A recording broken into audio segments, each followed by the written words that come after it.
complaints to permits to results. Join Audit and Miriam every Thursday. This is Double Degraded. Welcome to Double Degraded with AuditLA and Miriam.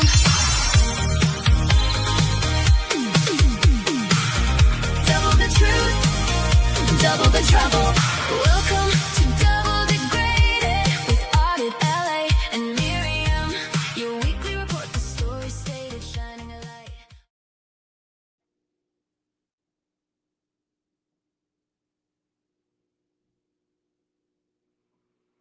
Shoot. Graded. I am so excited today to introduce our guest, but I just want to ask Audit first. How are you doing? Feeling good? I'm doing great. How are you doing? And I'm excited too. Doing great. I'm doing great. And sorry for my background. I'm not at home right now, so the setup is a bit wonky. I look pale as a ghost, but you know, words matter a little bit more than that. I wanted to introduce our guest today, Mr. Mitch Brisker, or Sir Mitch Brisker, an experienced Scientology veteran. Welcome. We really appreciate you joining us.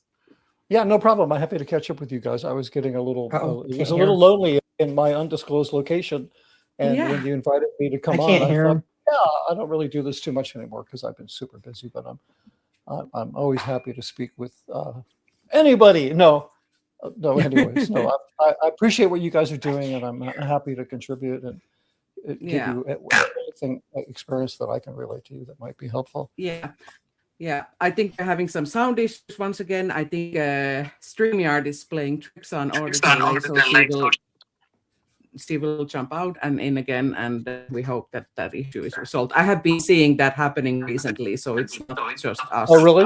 Like sort of across the board? Yes. So I think she will need to jump out and jump in again. But I think what we can do is first, you could introduce a little bit, tell a little bit about yourself. And I can talk about myself. It's actually my least favorite subject. So let me see. I got into Scientology a long time ago. I think back when dinosaurs still walked the earth. It was 1973, and I was doing a little bit too much heroin at the time. It was a problem. Okay. And I woke up one day, somebody very dear to me was lying dead of an overdose in my kitchen through a series of circumstances, kind of a complicated, some people are born in Scientology and their origin story is I was born in. Like, that's all you need to say. But mine is way more complicated than that. The way how I got into Scientology and who got me in and how it happened and how I ended up being embraced by Scientology and ended up working for them. So, but essentially I got into 1973. I got off of drugs, which for a long time I mistakenly gave them credit for until I really worked it out, what happened. And then I went back to college. I got a degree. I became a professional film director doing commercials and all kinds of other things. And then in 1990, I was invited to come to the international base to direct a film, which I thought, sorry about that. How fun. I could go to Scientology film camp for a month and just, do something nice for my group. That turned out to be a 28-year nightmare, of which I've written about if anybody's interested in reading it. And so I went up to the international base to direct the film. It was from their perspective, it was very successful, basically because they'd been trying to solve this problem of making these films for close to 30 years, and I had been unable to do it. And so whoever was going to do it was going to be like, you weren't going to just get away with doing a film. You're going to have to stick around and finish the whole project, which ultimately I ended up doing and training a bunch of other, training other people as a means to get out of there as a Scientologist, because that's how you would do it. And then in I guess 2013, 15, I was I lived in LA all this time, kind of driving back and forth to the Gold Base, staying there during the week for like 5 days a week. So for 20 years I was like deeply embedded in that organization. I had maybe 30, 40 people under my direct professional command, not administrative command. Because that's like everybody that was on my crew was my junior, but they all, I wasn't in terms of work, but administratively they answered to other people because obviously they're CERC members. And I wasn't going to give the crew the kind of, I wasn't going to put them under the kind of stress that apparently they needed to be CERC members. So anyway, yes, and then I went to Scientology Media Productions. I helped set that up. If you want to know who to blame, I had a lot to do with that, with the TV network and a lot of the programming that's on it. And then I couldn't, I mean, we could talk for an hour about what happened and how the whole thing exploded and how I got the hell out of there and managed to crawl my way back to just some, you know, to just rejoining the human race. Because after 28 years of that, even though I was not restricted to the base like a CERC member, even though I had full access to the internet, even though I was, because of my job, I was expected to look at all the crap, you know, all of the stuff that was, you know, crap, quote unquote, from their perspective, all of the really bad stuff that was on, you know, I was expected to watch that stuff. So I knew all about it. I mean, I didn't go out of my way to watch it, but like I might be asked by Miscavige's, you know, paramour assistant, whatever she is, oh, have you heard about the so-and-so situation?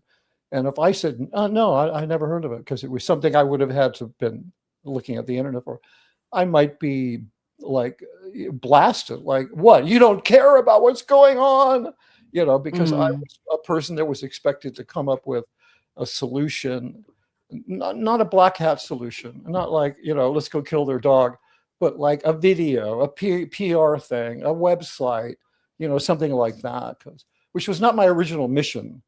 And how the mission crept into that is kind of fascinating.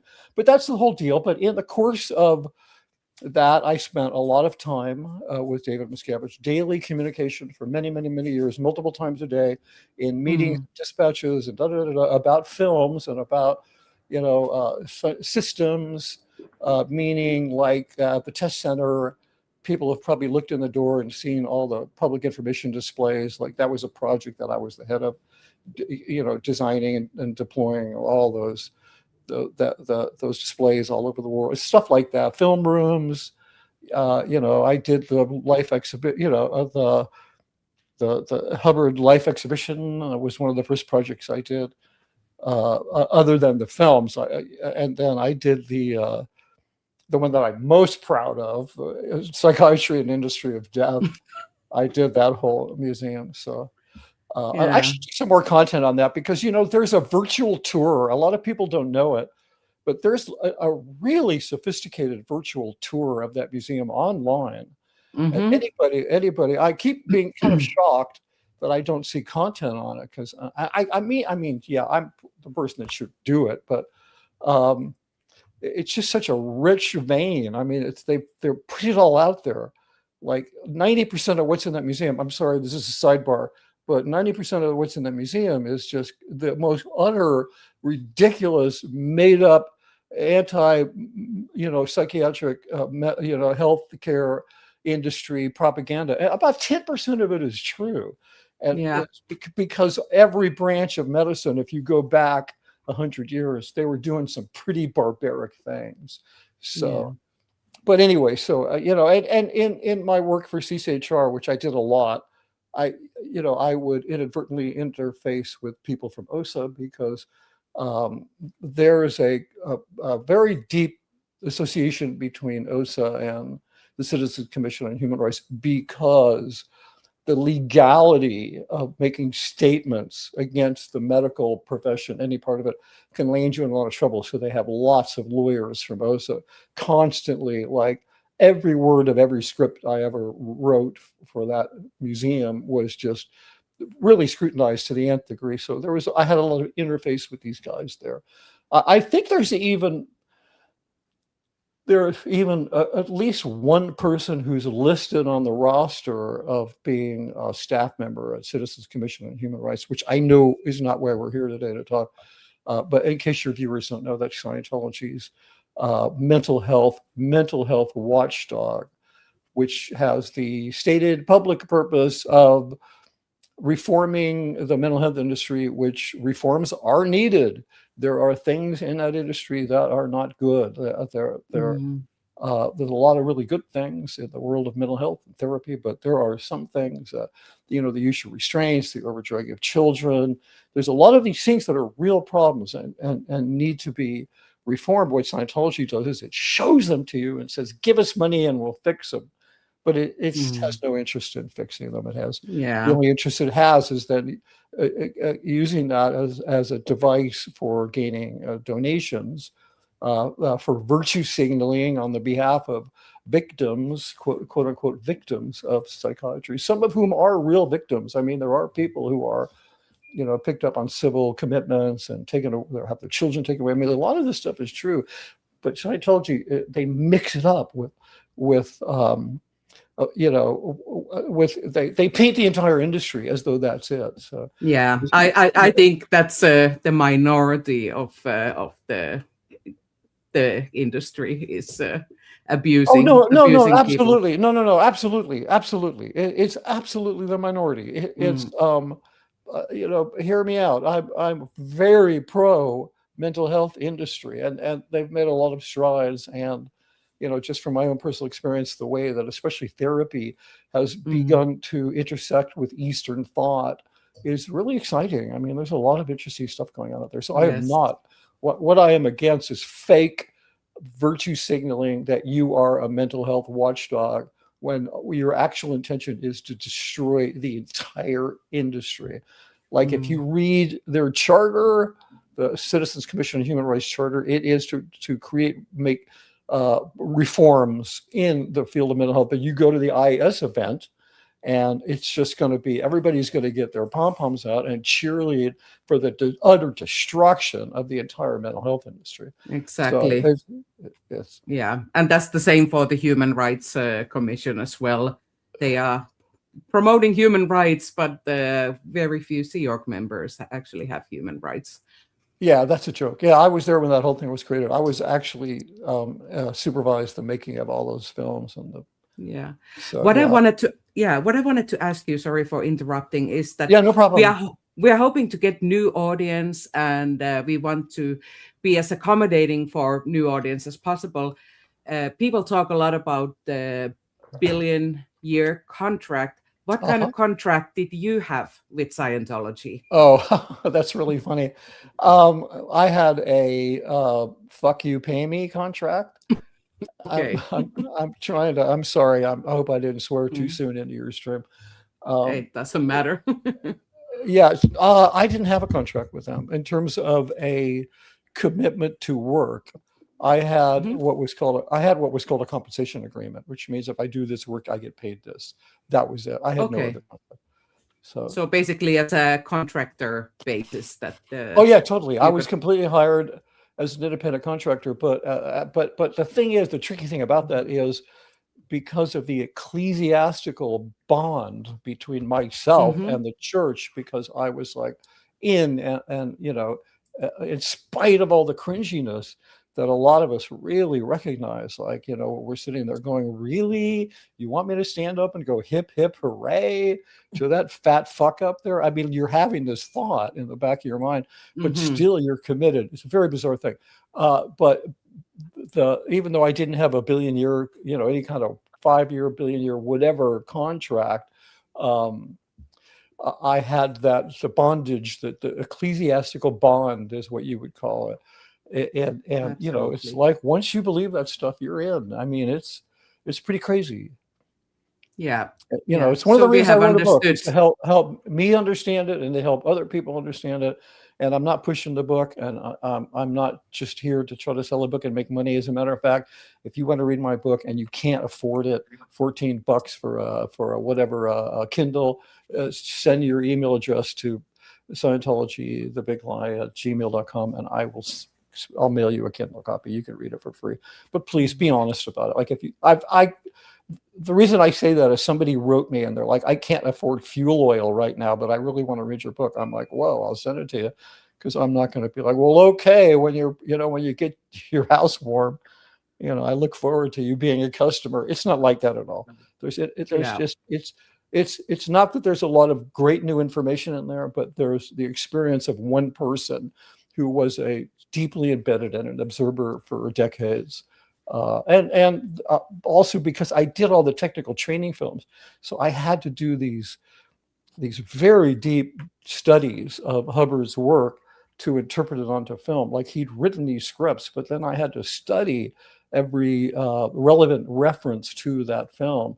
And so then when I got out, it was just for my own peace of mind, my own sanity. I had to go through each of those films and break them down and say, what was that really about? What was the underlying, how did I contribute to this culture of obedience?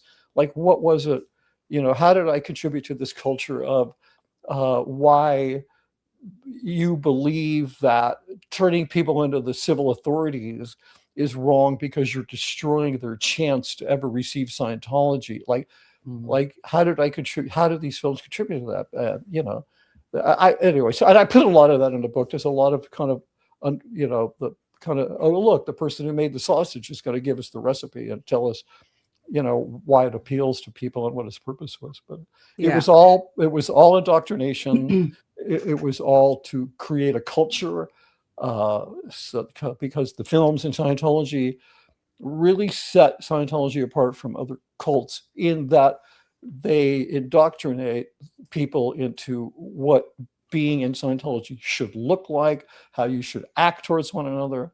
Most religious training relies on text, but in Scientology, some of the most important training is on film, not in text. They're not just like, driver's ed. You learn how to drive and then you see a film.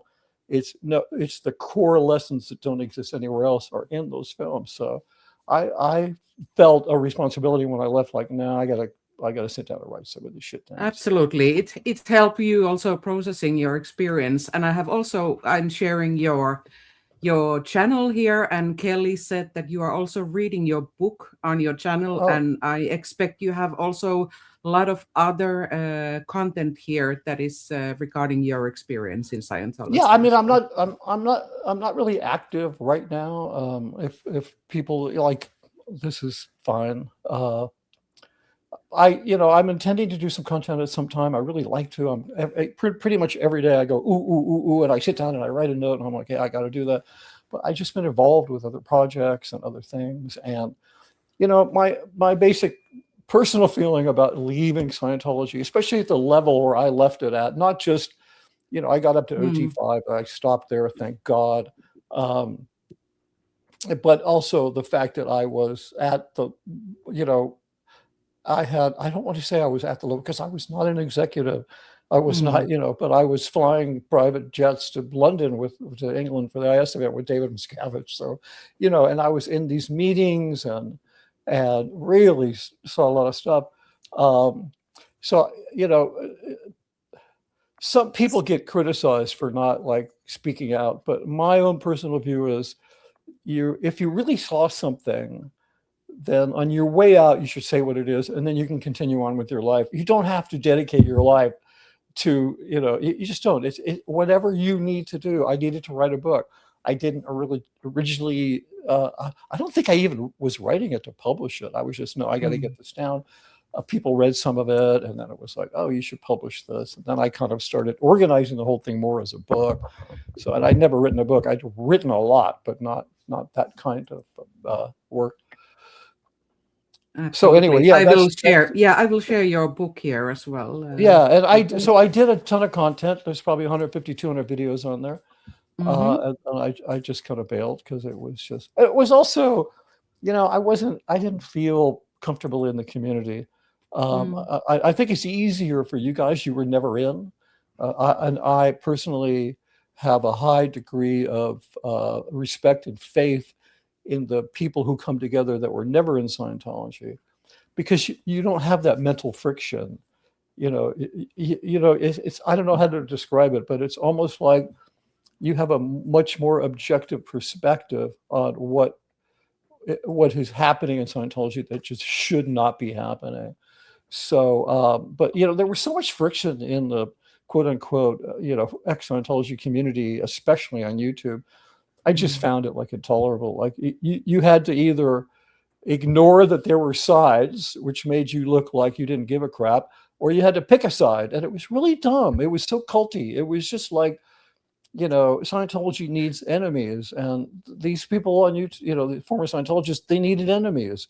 They needed people to fight with. They needed controversy. They needed, anyway, it was just. And what we need from you guys, see, but where you guys, not to interrupt, but where you guys are really helpful for anyone is that we would know nothing. We would know very little without you, and so that's why I appreciate all the contributions from, for information, because I feel like I've learned so much, but I feel like there's so much more I don't know.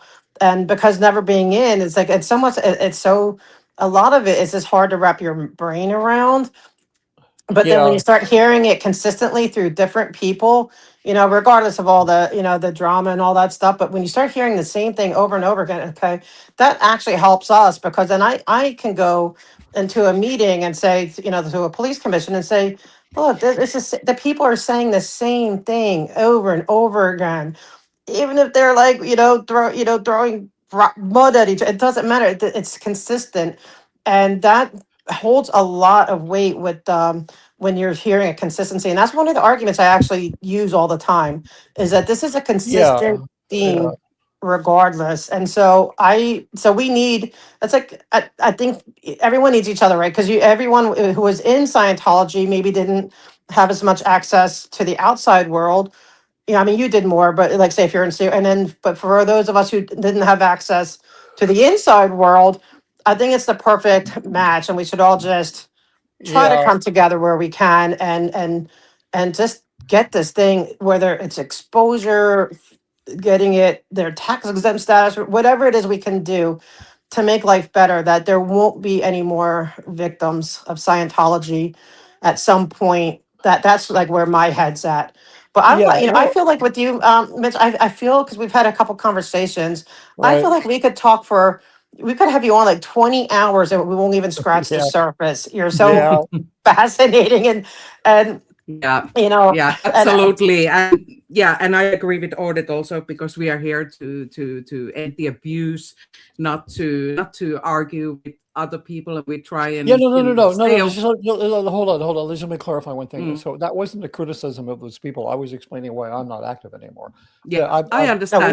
we get it. No, believe me, Yeah. we 100% understand, and don't Yeah. think we We are haven't great. Yeah, experienced. we're grateful. Yeah, we have Yeah. similar experiences, and we are grateful to have you on. So we very Yes. much appreciate you are taking Yeah. No the problem. time, I'm because happy to do it.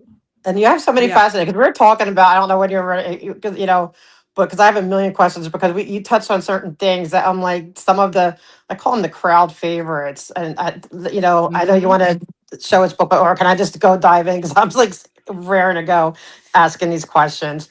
Sure. Okay, we were talking about, because like, I guess one of the crowd favorites is Kendrick Moxon.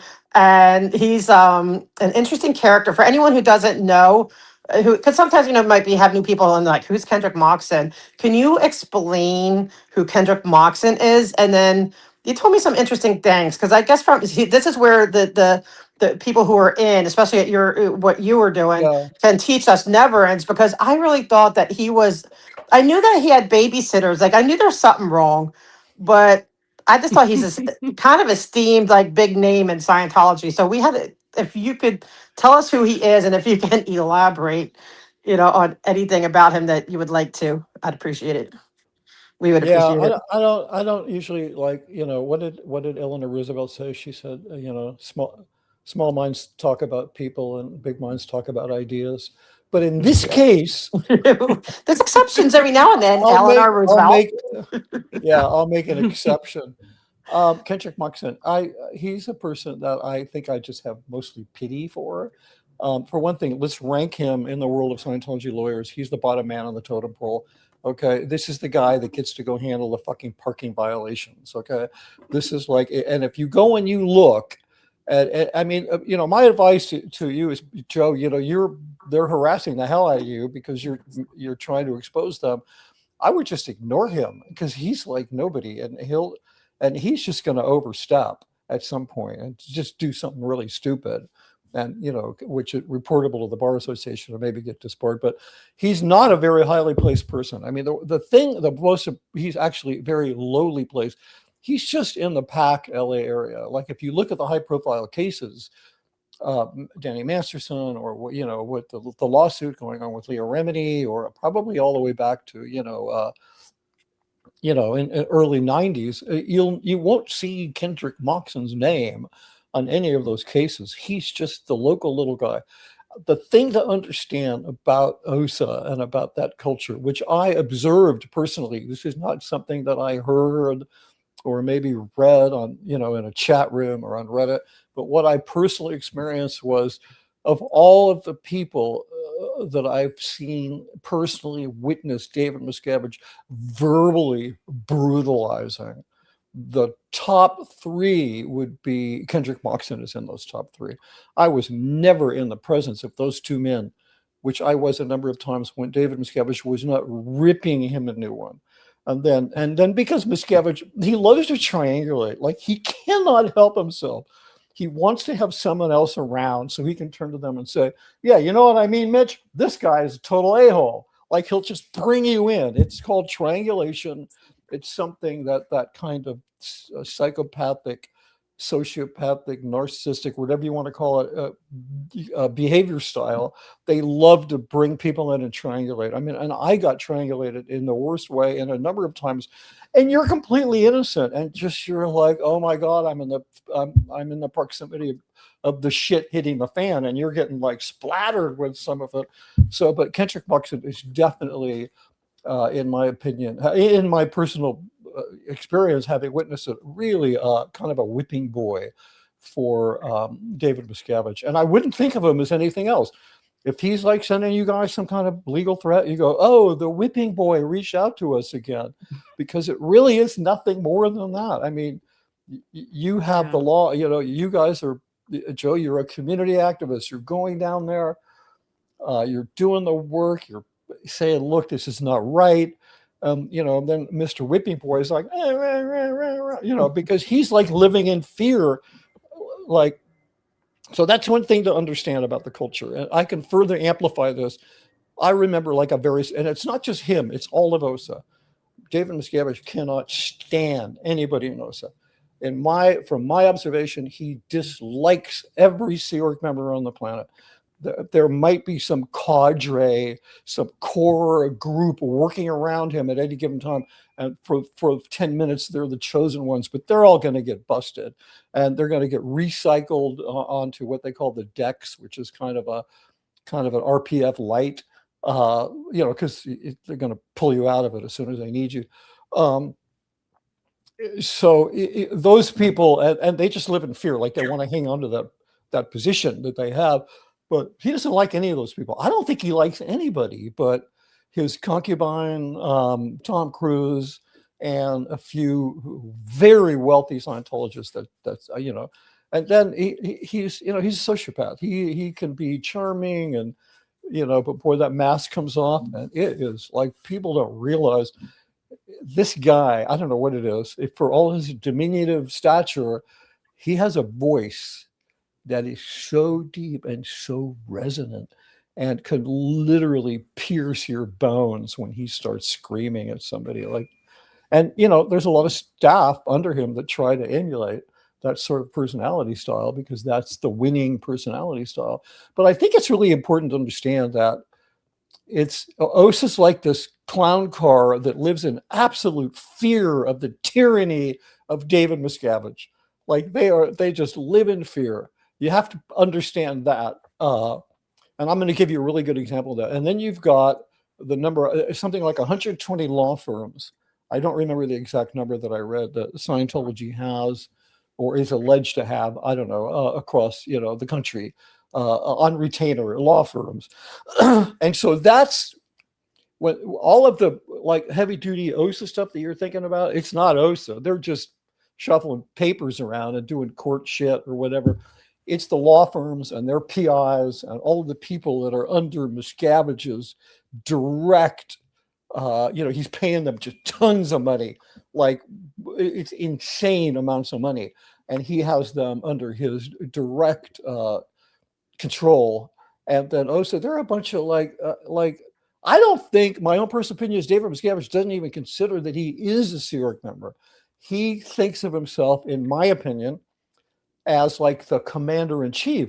Like the president of the United States is in charge of the military, but he's not in the military.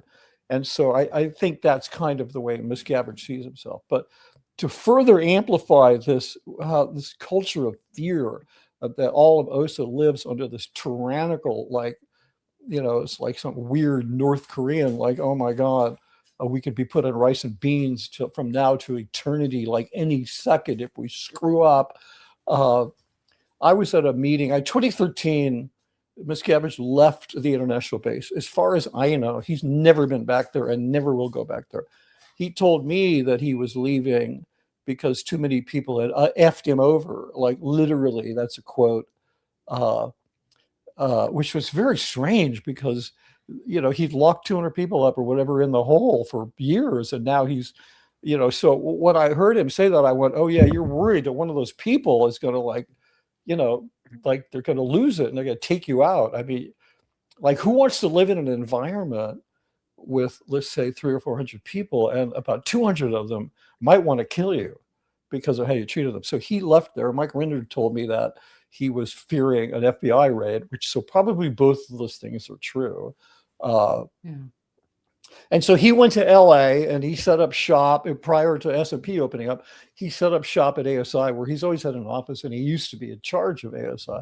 And ASI. So can you? Sorry. Oh yeah, sorry about that. So within the Scientology corporate structure, there is an organization called Author Services Incorporated, known as ASI. It is its masthead says that it is the literary agent for L. Ron Hubbard. So it is not a nonprofit organization. They are the literary agent. The only client they have is L. Ron Hubbard. It is the secret seat of power of all of Scientology. Like if you wanted to really designate like where the secret bunker of Scientology, it's Author Services. So Miscavige, Author Services is where Miscavige, it was his launching pad to take over Scientology. Some people say, it was because he was what was called a programs ops, and he was the go-between between Hubbard and the Scientology while Hubbard was in hiding and all this other stuff. But it was really because he was able to become the chairman of the board of Author Services or the head of Author Services, and then he made the leap from there. And Author Services, they legally and financially, they do a lot of really sketchy stuff. They do all the fundraising for the preservation project, the vaults that are in the mountains in 5 locations around.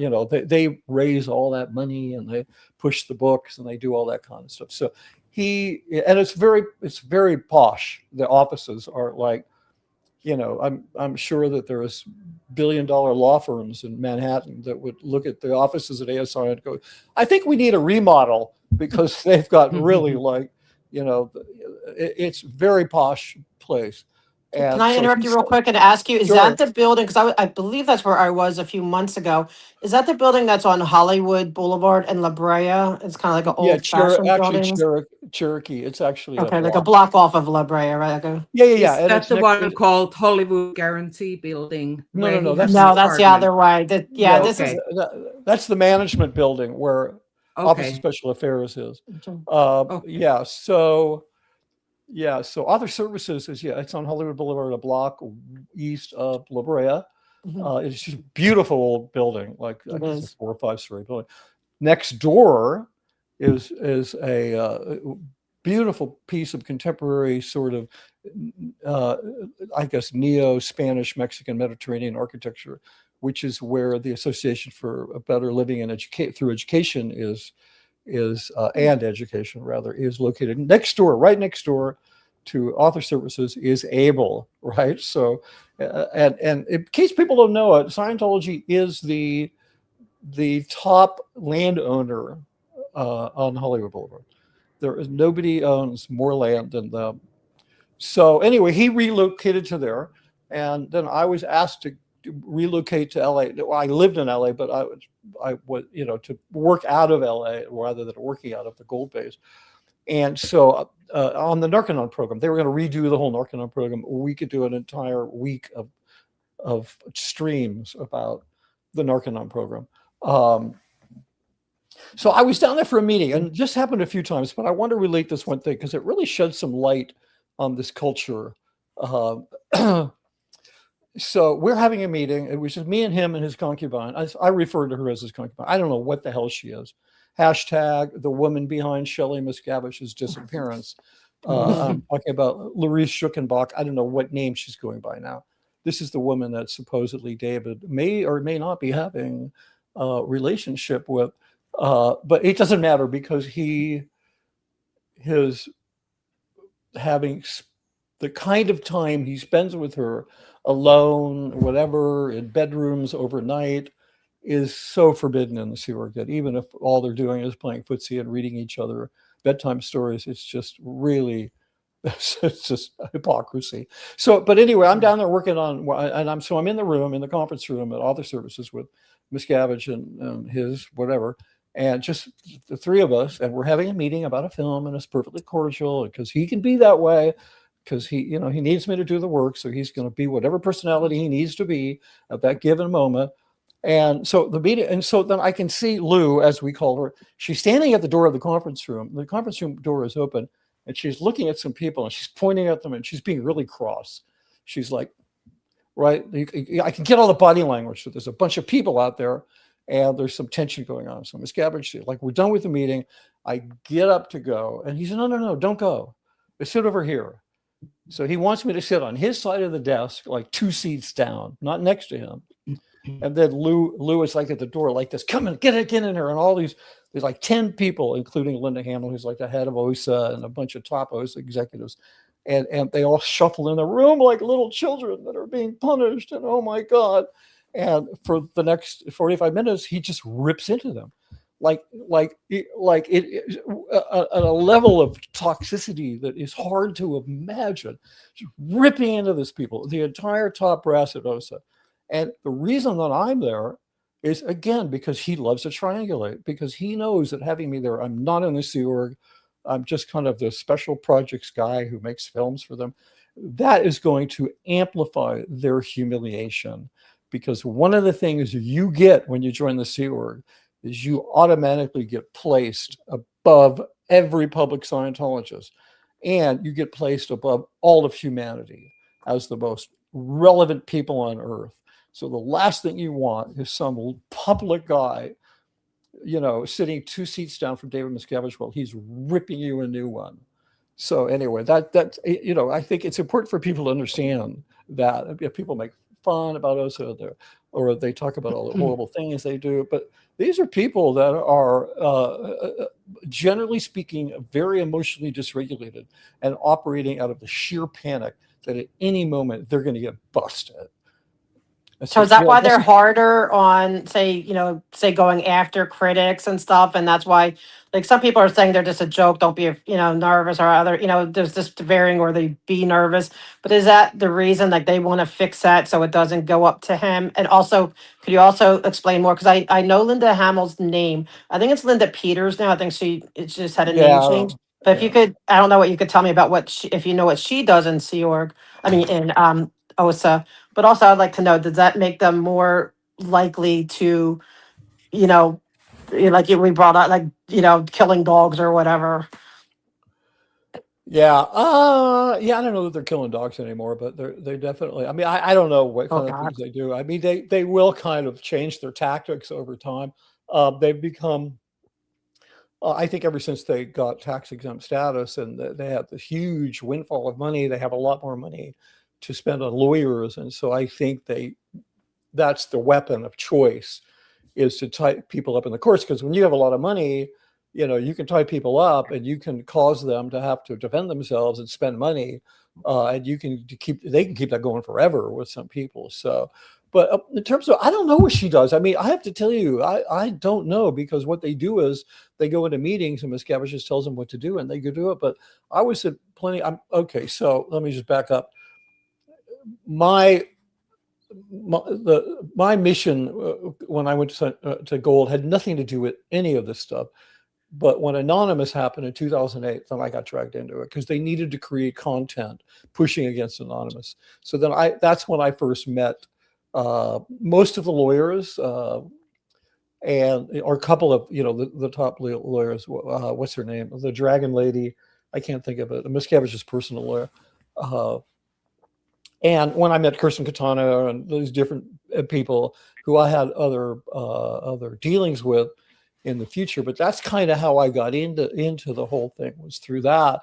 And during that whole thing, there was an OSA group, Linda and a bunch of other top people. They moved up to Gold because Miscavige was there and he wanted to keep an eye on everything that was going on because they were really freaked out about Anonymous. I mean, that was like, that for them, that was just unbelievable. It's just, it's kind of the lesson there is, if you're going to protest, show up with 9,000 people in 8 countries or 8,000 people in 9 countries across the world, and you'll have an impact. But anyway, but to answer your question, I don't know what they do. I have no idea what they do because Miscavige has all these 100 law firms or more. I mean, they're doing all the work. What the hell does OSA do? I have no idea. They have sec checkers there. I don't. I was is Kendrick Moxon an OSA? Is he what? Member, or is he in OSA? Kendrick Moxon? He's not in the Sea Org. He's kind of like me. He's a private guy who was hired to do a job. He's OT8. So he's pretty deeply into Scientology. Very tragically lost his own daughter, who I believe took her own life because the prospect of life at Gold had become so horrific. The only way she could escape it was to leave this life behind. And I almost feel sorry for the guy because he's in such a horrible situation, trying to chase this, keep Miscavige off his back, and I don't want to. I'm going to try to not make analogies to our current president, but there's a lot of parallels. Like for the way Jeanine Pirro wasn't able to prosecute this guy for a fake crime, and now she's going to get fired. Like Miscavige is like that. Like it's like you make up something, and like they didn't commit a crime, I'll make up a crime and get them. Well, but I can't do that. Okay, well you can go to the RPF. I mean, it's literally like your future rests on any decision you make at any moment. So these people are living in my observation, they're living in absolute terror of the consequences from Miscavige of what might happen. So because that's how he rules, is beyond an iron fist. So but the other thing, I think there's another part of your question that I can answer. The thing about and I will have another question also. But you said something, Joe. You said something like something about them not wanting Miscavige to know, like wanting to. Is that right? Like Kirsten Caetano. You brought up her name, Peterson. Like, because I know she's head of taking care of external threats. So would she? They call it. She's PAC security. She's in charge of what they call PAC security. So would she want to deal with external threats so he doesn't get wind of it, so she doesn't get drawn into his office to be triangulated? Or would she want to go to him and let him know, hey, there's these people protesting, they're going to meetings, or how would that work?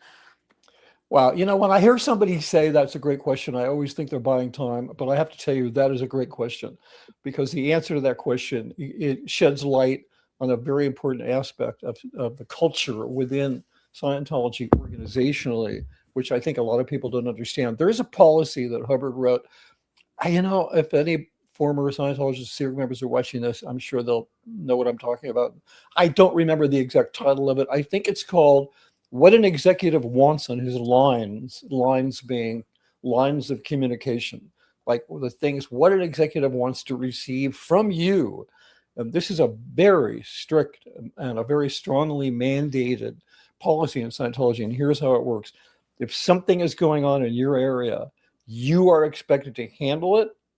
And then after it's handled, write a report and then give that to your senior. That's called handle and report.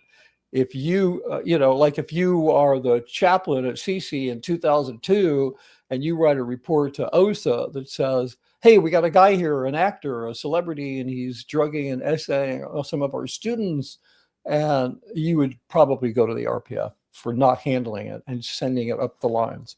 They do not want problems coming up. It is part of their policy.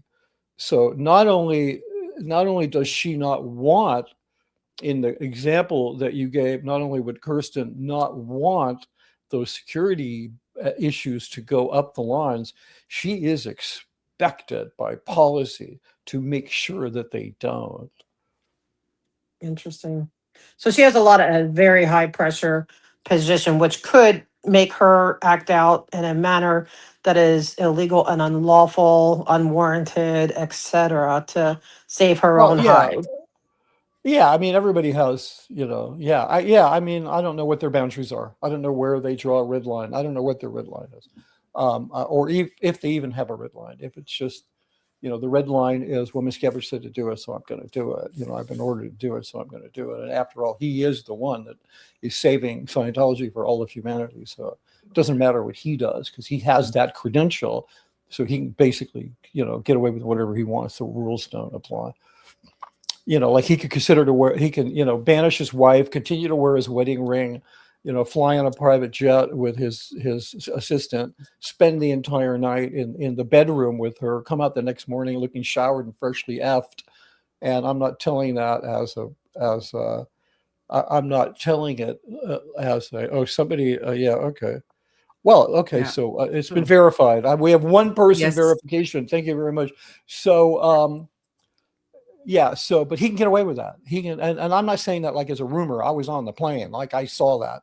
So it's like people think, well, he's a Sea Org member, and Sea Org members are, play by certain rules. He doesn't play by any such rules whatsoever. And everybody around him knows it, and nobody cares because he won tax exemption, and he's making the ideal orgs happen, and he brings in the millions and millions of dollars, and he's friends with the politicians, and they've gotten their allies deeply embedded in the current administration, government, federal administration. So yeah, he's that guy that's done that. So he's the guy that can kill a supporter on Fifth Avenue and not lose any supporters. He's that guy. Wow. And to his supporters, it wouldn't matter. Like if they had whatever, I'm not going to go on with this. Yeah. So when we talk about Kendrick Moxon, for example, because he's very known to us because he has been, especially coming after AuditLA. I'm not sure if you have read the letter where also myself and other people were also mentioned. And this is not the only time he has been personally trying to get hold of the police as well. Is he doing this out of fear that he wants to handle us? And if Kendrick Moxon is not that important, should we then think that they are not taking us seriously at this point as a threat? I don't know that that's the right question. I really don't. I mean, in the pecking order, from what I observed, in terms of the legal team and OSA, Mox is pretty low down there. He's an LA lawyer. He's not involved, like I said, in any of the high profile cases. He doesn't do any kind of media. He's not a spokesperson. I mean, God, why can't I think of her name? Maybe somebody in your chat will remember. The woman, Monique Yingling. Yeah, Monique Yingling. I can't believe I can't remember her name. I got to know her more than a lot of people. She's a very interesting character. But so she ended up being the last man standing in terms of person standing. Sorry. She was the last person standing in terms of being a spokesperson. Like there is nobody to speak for Scientology. So the last person that spoke to the press, which that was a while ago, but Monique was doing like statements like on camera. So I believe that started with Ron Miscavige's book about David, and the church did a response video. I know because I was involved in it, and in that response video, I interviewed Monique, speaking about Miscavige Ron Miscavige and so forth. And I was kind of pretty shocked that he pulled her out of the woodwork and or out of her normal, venue and had her speak on camera. But, but Moxon is he's a billion miles away from ever having that kind of stature. I mean, the guy, he's still, look, in the big picture, this is a very local problem. This is some non-Scientologists who are community activists, led by you, Joe, have decided enough is enough. The big planners they put, which prevented mobility for disabled people, that in and of itself, it's just such a red flag that the city should be concerned about. And I think that those are you just go after those things. The city doesn't know, under what guise did they grant permission to change the name of that street to that organization. It's just weird. So yeah, it's like you guys are going to get a lot of attention from OSA. They're in LA. I mean, that's where their headquarters are. They're it's just except that they can use legal devices that can pull you into court and cause you to spend money. They have no power. They have, and all of those, and I doubt that they could come up with an actual rationale for bringing a charge of action against you. It would have to be trumped up because you haven't done anything wrong. So And then we get discovery, and they wouldn't want that either. Exactly. They couldn't withstand it. But I would love to. I'm sorry. Go ahead. When you're done answering this question, I want to circle back to another. Yeah, but I want to hear. I could listen to hours about Kendrick. So, but after we're done this part, I want to circle back because you mentioned about Stacy Moxon and your thoughts on that. I would love to hear what you had. Your I feelings think are on you that. you had a guest on, or you pointed me toward a video where an individual was making a compelling argument that she was murdered. And I don't think that that's the case. I think that kind of overlooks the actual real tragedy, is that it was a serial member who took her own life because life at that base had become so intolerable to her. And she, threw herself on an electrical grid. And the individual who made a video, one of his big points was that she wouldn't have been able to remove the manhole cover or whatever, the utility cover that was, meant to keep people out of that little power station, whatever you call them. Let me just qualify this. I did not know Stacy Moxon. I didn't even know she was at Gold. I didn't even know she was a person or that she had died until I left and I heard the whole story. And my initial reaction was, I felt, as much as I don't like the guy, I felt bad for Kendrick Moxon because he would have to go along with all the BS. He would have to, the cover story at Gold was that cue the small animal, that a small animal had run into that, had gotten into that little power station, and that she was going in to rescue it, and that it was a horrible accident. But the individual making this allegation that she was murdered was referring to the utility cover being too heavy for her to move. But it's my understanding she was on the maintenance crew. She was part of that unit at Gold that did maintenance, so she would have had access to it. So however she got it open, whether somebody helped her or whatever, I think it's wrong to say that she was murdered, because it's just it sort of, if she's murdered, then it's find the victim. I'm sorry, find the perpetrator and hold the perpetrator responsible. But if she took her life because of the circumstances of the culture she was living with, then the entire organization is to blame. And that's more the case. That's why I was objecting to this murder idea, because So instead of one person doing it, you're saying it's systemically. So they're responsible, exactly. but not that literally that somebody pushed her. But no, but he makes really great, I mean, and we don't know obviously what happened. So we all have theories. And it's good to discuss all of them so we can kind of see what's out there. But they hid, it seems like they purposely hid the records by misspelling her name and everything. And so The Riverside County Police Department. So he had to sue them to get this information. So that's also it raises questions.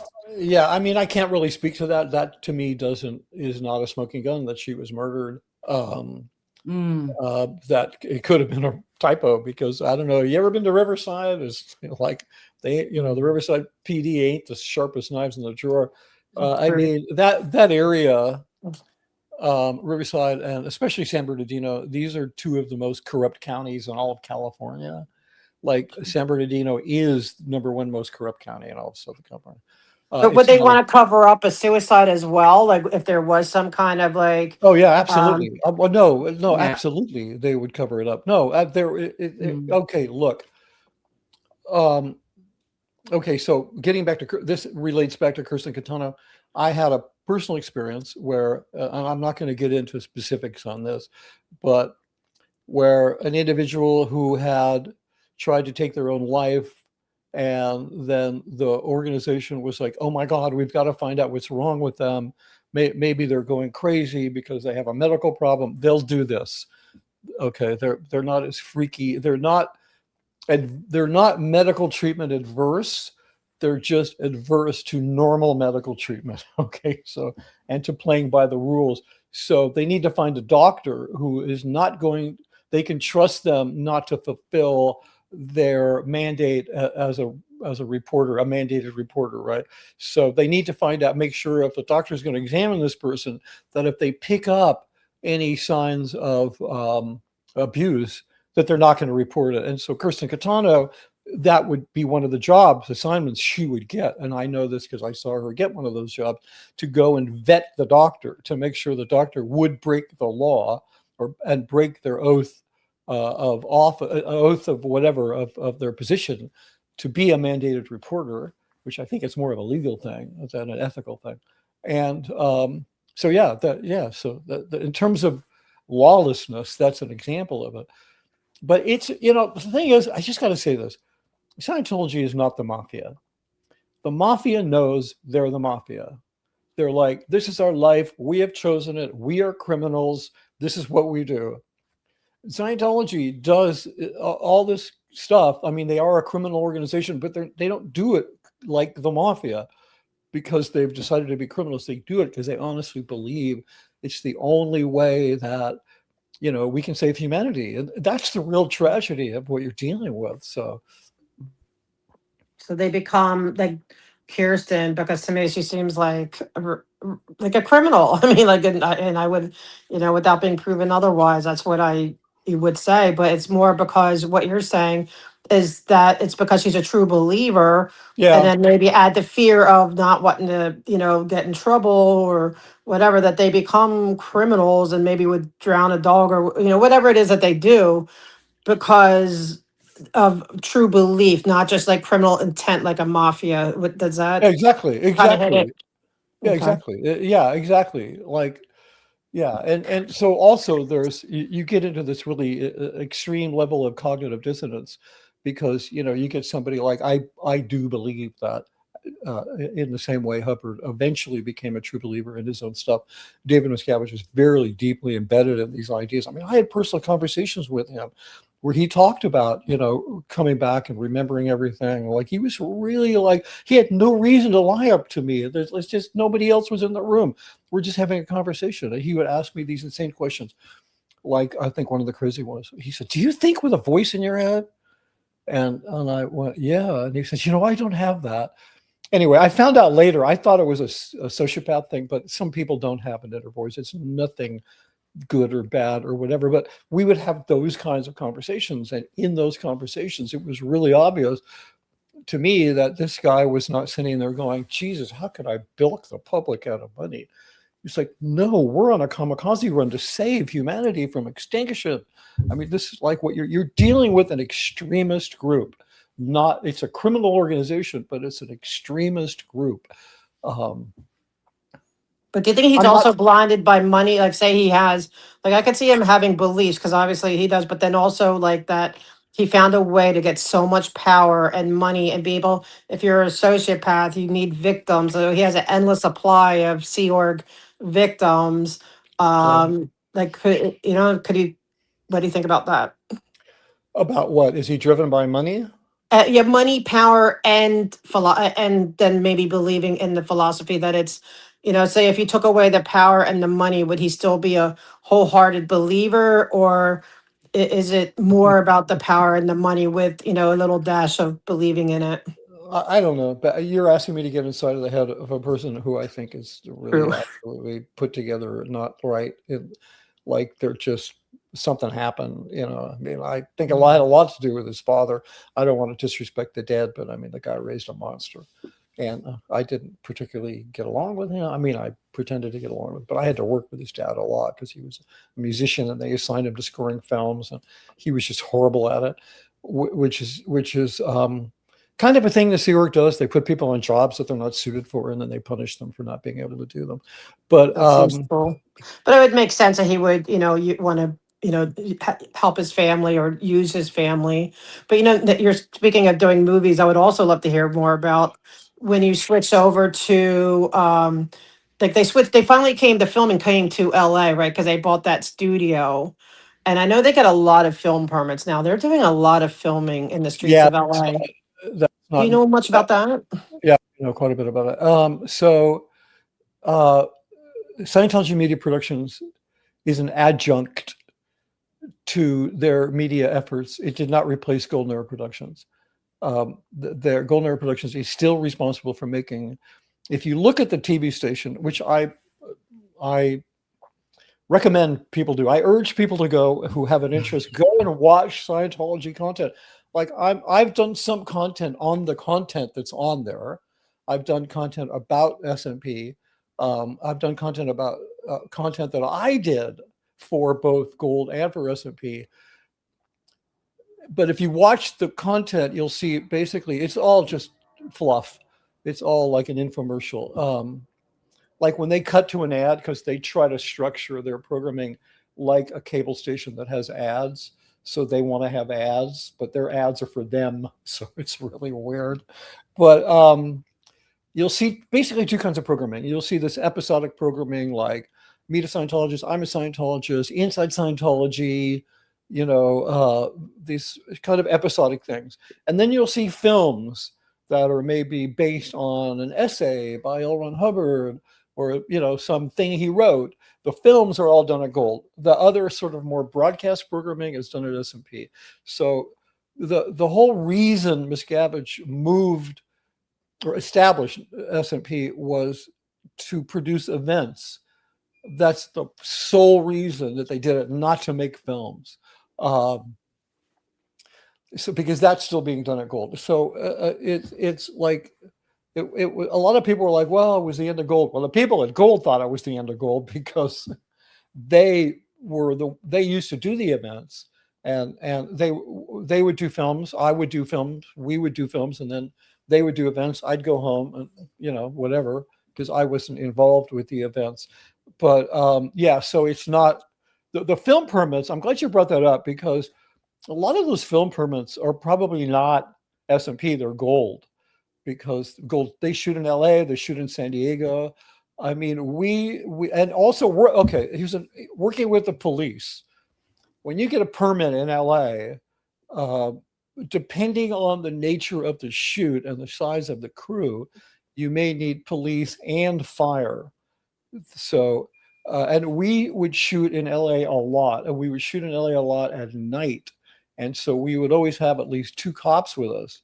And so the way it works in LA, which is one of the complaints just about film permits in LA, is that, you're hiring the cops in overtime. And we had a couple of cops, like I knew these guys' first names because we'd always get the same cops. We wanted to get the same cops. And we were never like, and it was just for filming. We weren't like talking to them about Scientology, any of this kind of stuff.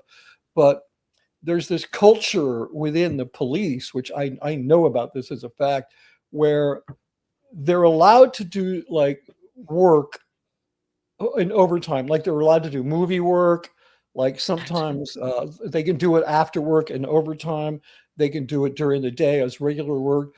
But the means in which they choose the cops to work on films, these are really coveted jobs. If you're a cop, you want to work on a film set, especially in an overtime situation because you make a lot of money. So they're within the LAPD, they have, I don't know how they do it or if it's just done out of Hollywood, but they have like a roster of like if you get picked to work on a movie, you're like, you want to stay in good graces. And one of the ways I think to stay in good graces is to support the Church of Scientology because, like you said, they pull so many permits, and so many of those permits involve police. So it's like a bread and butter thing. It's not like they agree with Scientology, but it's like, because it makes no sense the police protect Scientology. Scientology doesn't even pay fucking taxes. They don't pay property taxes. So the police don't get any money from them, but they get permit money. And it's really good money.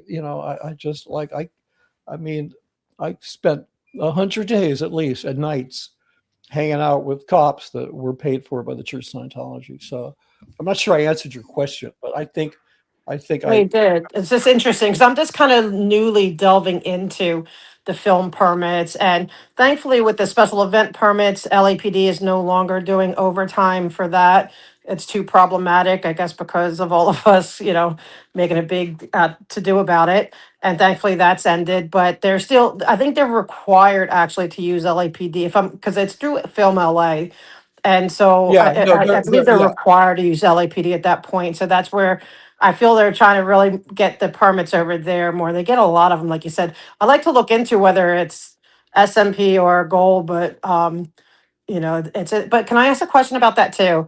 yeah, Is sure. like when they're doing a filming, and it was interesting because Laurie Anderson, she bumped into one of their, just randomly ran into one of them, and I'm Jennifer sure. Yeah. Koff was there, and it seems like it's all Sea Org people, but they also used extras, and they were like I don't believe the extras, if I'm not mistaken, were not. I don't think they're Sea Org members. I could be wrong. And they had them there standing for hours on end without any kind of break. The people were like in tears. And it just seemed like such an abusive use against, these poor people. And I guess they were waiting for Lara to leave or whatever.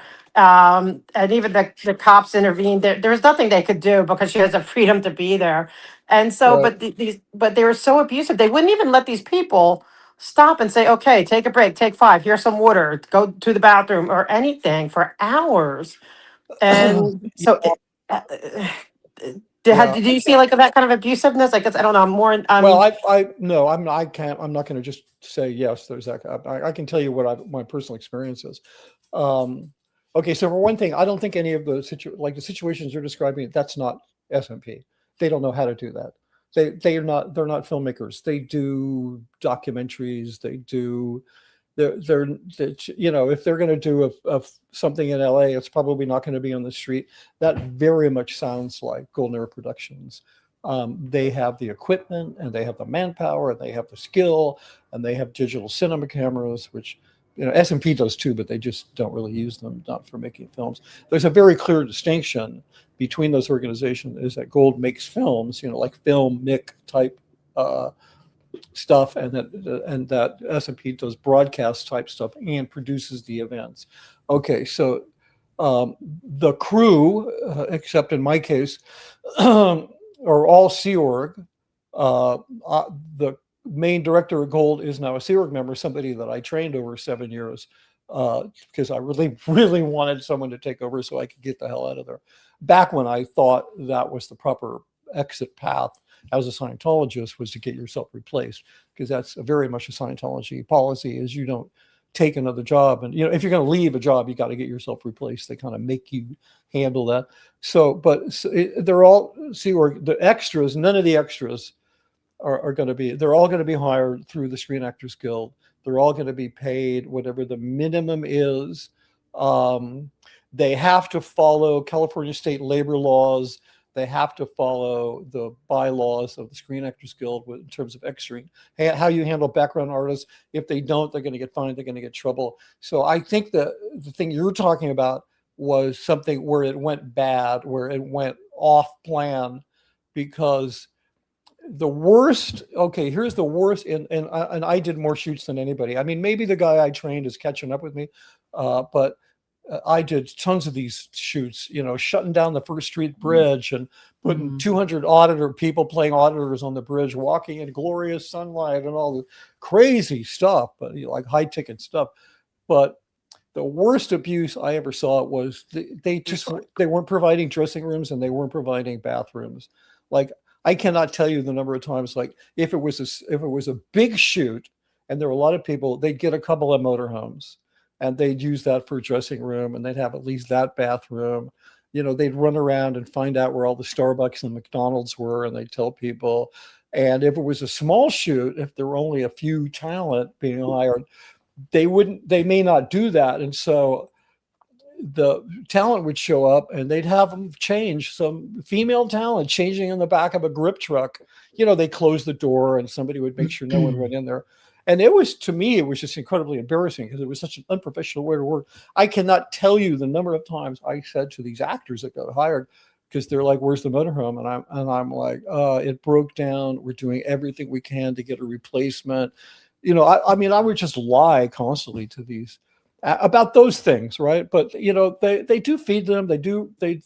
It's not, because the thing is that they couldn't hire them anymore because they're all hired through casting agencies and in conjunction with SAG. They have a contract with SAG, which is a whole nother thing. So I think that's a little bit of a red herring. There may be times when that happens, but the other thing is there's a ton. I mean, I used to joke that gold is like supporting half the untalented actors in LA, you know, the day players who are making barely scale because they just hire so many people, and they take care of them. So I kind of am going to push against that a little bit because they wouldn't be able to keep doing it. It's a PR thing. The situation in this, and for eyes to see, I don't think Mitch was saying that they were not Sea Org members, because Lara did recognize several of them as a Sea Org member. There were some hired extras on the scene, and basically, there's a lot of hired extras. A lot of hired extras. And basically, what happened was that Lara surprised them. It was early hours in the morning, probably around 3 a.m. 3 a.m., a closed street. And what happened was that when Lara came and opened her vocal cords, they were just told to freeze. And everyone was in a frozen situation. It was like a scenic film production where people were crossing the road. So some people were in a walking motion, but just standing still for like 3 hours. They were not allowed to move. Yeah, they kind of mentally shut down. Yeah, plus, you know, I mean, you know, Lara grew up at Gold. I mean, she was at the ranch, and so if she ran into people that she knew were Gold staff members, I mean, and she was like being outspoken, which of course she would be, and has every right to be, that would have really freaked them out. I mean, that would have really like, for them, that kind of level of suppressive person, that's like radioactivity. Like it'll poison you. You need to get away from it. It's pretty freaky. It's like, you know, it's like, I don't know, Catholics or religious people who believe in demons and the devil, and you know, they're going to throw some fucking holy water out there and put some garlic around their neck or something. It's pretty crazy. But if filmically, you know, the films, they roll like I got a note from somebody. I mean, like Tony Otrigi the other day was asking me about somebody who reported to him about a film, an actor who'd worked on it, and it's like, they'll all tell you that especially the ones that go to Gold, they're treated really well. The facilities up there are really nice. The studio is really nice. But they'll also tell you it's creepy. Like, it's really nice. And I mean, it's one of the nicest filming studios in Southern California, but it's creepy. You can't go to the bathroom by yourself. You have to stay in this one room. You can't wander around. And it's not like it would be different on a Hollywood film, but it's the vibe. They'll all tell you that. You know, there's a content creator on YouTube, Shelise Ann Sola. She runs a channel called From Cults to Consciousness. And I was listening to her one day a few years ago, and she was an actress in her prior life before becoming a content creator. And she was talking about having gone to Golden Hour Productions as an actress twice to do a job.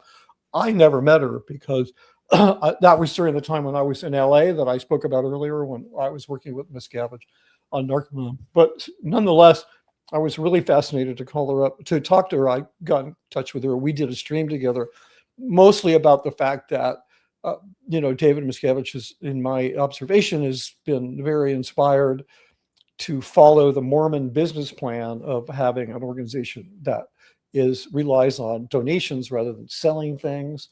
So anyway, we did a whole stream about that. But I talked to her about it. She was up there twice. She was up there when Valerie Haney was there. Valerie, she worked in talent at Gold and in the talent department. She's the one that escaped in the trunk of a car. In some actor's car, who was up there for a job. And, so I spoke with, and she said the same thing. Yeah, it's really nice. They give you gas money, you drive out there, it's an 8-hour day, you get paid scale.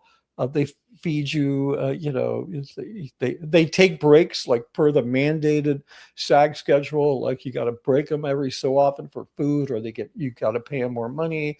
You can only work them this long before you got to double their pay. They follow all that stuff because it's either the bylaws of the Screen Actors Guild or it's the California labor laws. So when it comes to those kinds of things where they're interfacing with non-Scientologists who are highly likely to report something bad, they play by the book. They just keep it really. Can I ask you a quick question? When you're saying about SAG, because this is one of my big concerns, is that when you're saying SAG, that's just for outside. They're not paying their people who are Sea Org members. Are they paying them SAG payments as well, or? No. What they did, you're not going to like this, but this is the truth. There was a person, she is no longer a Scientologist. She spoke on behalf of Paul Haggis at his trial because she used to work for SAG. She was an executive at SAG. The reason she spoke on behalf of Paul was because Tommy Davis, who was a past spokesperson for Scientology, had come to her and said, you need to go through the SAG files and get us dirt on Paul Haggis. And, she refused and shortly thereafter left Scientology. But during that time, here was the deal. When I first went up there, all of the actors were Sea Org members from the base because that's what Hubbard used to do, because he had no choice because he was a hunted, hounded individual who was wanted by the FBI. So he wasn't going to be hiring actors to direct on set. So, and they were horrible. They sucked. Over time, I talked them into letting me hire some SAG actors. We would hire some SAG actors. It was expensive. And then SAG was putting up a fuss about the extras because the extras were Sea Org members. They weren't being paid anything. So what happened was, because there was a SAG executive who at the time was a Scientologist, they were able to engage her to help them negotiate a deal with SAG that they could use SAG actors with Scientology, with non-SAG staff members, just as extras, as long as the extras, the Sea Org members, weren't taking the jobs of other extras, which they weren't. So they actually had an exemption, like a legal exemption, that they could use their people, or with SAG actors, they could combine them just as extras. And then, so we went through a thing where we did that, where we would hire some actors and then they would just empty out the pack base and we'd get like 400 extras who were all Sea Org members. And that kind of blew up because it was taking people off their posts. Because, remember, all of the Sea Org actors that are showing up as extras, they're still expected to get a full day's work done because the Sea Org gives you a pass for nothing, right? Like you either get your work done or you figure out somebody's going to do it for you. You don't get like, oh, he's off doing a film today. And so then then we had a bunch of Scientology actors who starred in films like Larry Anderson, who left and called bullshit on Scientology. And so then, or Jason Begay, even more famously. And then Miscavige was like, nope, no more Scientologists can be in our films. So then everything went all SAG. So essentially what you have all SAG extras and extras and a Sea Org crew. And Sea Org crew, I guess, are making $47 a week. I'm guessing. Yeah, maybe. I don't know. I guess. I mean, my friends likes to always say it's maximum $47 a week. You cannot go above, only below. Yeah, but so yeah. Anyway, I'm not going to defend what they earn. I already tried to do that once when I was in. They don't have. Just let me say real quick. At Golden Hour Productions, it was my experience that the standard of living there is really not bad. It's a decent standard of living by all of the measures of a standard of living. The problem is not the standard of living there, it's the quality of life. And those are two very different things. You could be a billionaire dying of cancer, you'd have a great standard of living, you'd have a horrible quality of life. So they have a decent standard of living there in terms of food and schedules, especially since Miscavige has been gone from there. But what they don't have is you can't put pictures, there's no pictures of your family in your room. There's no pictures of your family in your office. There you can't have food in your room. I reluctantly say your room because it's really just a place that you can go to sleep when they give you permission to go sleep. So it's this horrific quality of life, and it kind of justified by maintaining a kind of decent standard of living. But you got 3 meals and you got a nice little apartment. Yeah, I know it doesn't have a kitchen and you can't have a TV, but we're saving the world. So that place is not as, I'm sure it's much better than some other places. I mean, it's way better than PAC. The food is definitely way better. When I was working at S&P, we ate PAC food, and that was just like, it's intolerable. That's scary. I think probably Celebrity Center has better quality than PAC too. Well, it just in the restaurant, like in the restaurants, not. I'm sure the crew food is. The crew food is probably PAC food. They just load it all up and drive it all over LA and drop off big trays of fucking those catering trays of food and stuff. It's pretty horrible. What is your view on as a ex-Scientologist on the Free Winds publication and the space that the audit got there on Freedom Magazine for me. Oh, Freedom Magazine. Sorry, Freedom Magazine. My viewpoint about Freedom Magazine? Yes, Do you have how many hours do we have left? I'm just thinking because AuditLA had a big article over there about her making false statements about her background and so. Oh, really? Forth. Did they cover you? When did they? Yes, they did. And I went to Author Services asking, I'm like, can David Miscavige autograph my copy? And I didn't realize that the copies are all digital now. But yeah, I have a video of me going there. Bless your heart. Oh my God, I wish I could have seen that. I'll send it to you. It was my understanding. I don't keep my ear to the ground on that kind of stuff anymore. Because honestly, it's just kind of boring. But for me, I mean, I've just had enough of it. It was my understanding that there had not been a new issue of Freedom since 2019. There hasn't been a printed issue. The actual magazine has not been printed. I mean, come on.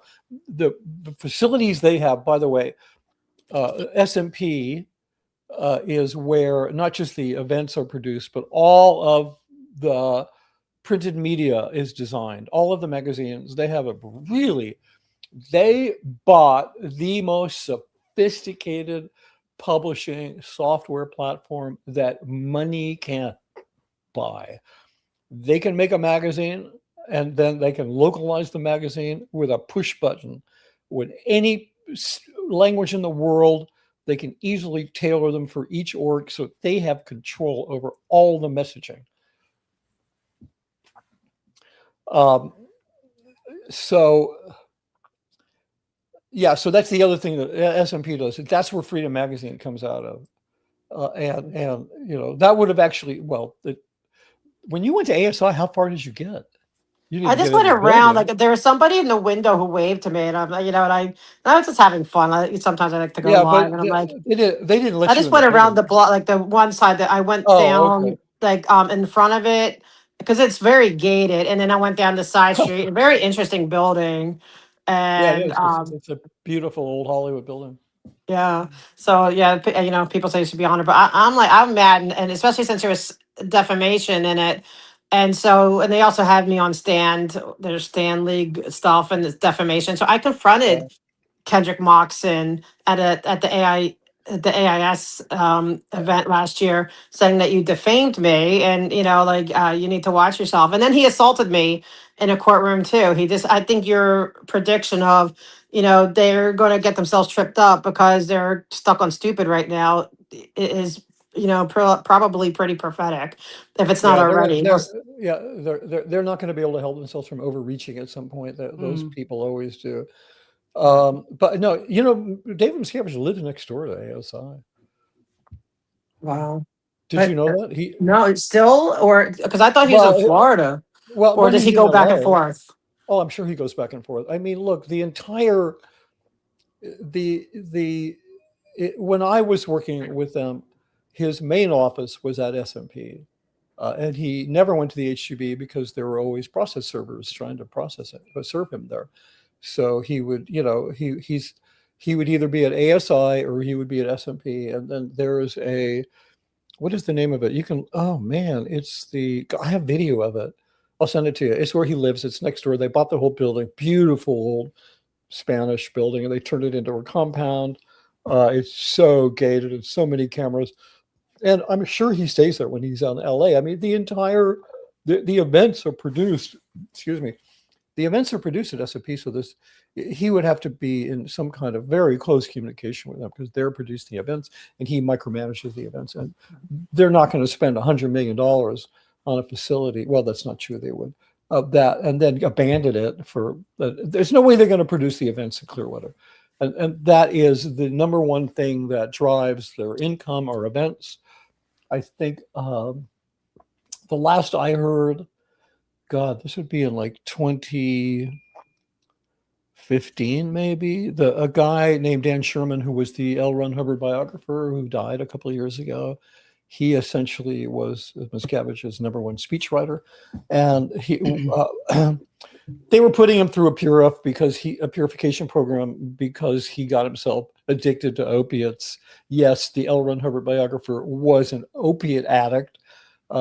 He got into that because he has crippling arthritis, started taking painkillers, got completely strung out, was like waving a loaded 38 in staff members' faces and being completely psychotic. A lot of crazy behind the scenes stuff. Miscavige put his foot down and said, Danny's going to do a purif. Mitch, your friends, you're going to be his twin. So I got to be his twin on a purif that I didn't need to do. Not that anybody does need to do it. But it was we were doing it during the time he was writing the IES event. And I believe it was, what's her name? Also another Linda, who's head of the IIS. She was would be there pretty much every day. And the chatter that I heard was that they would expect to make about $3 million off of that event in donations.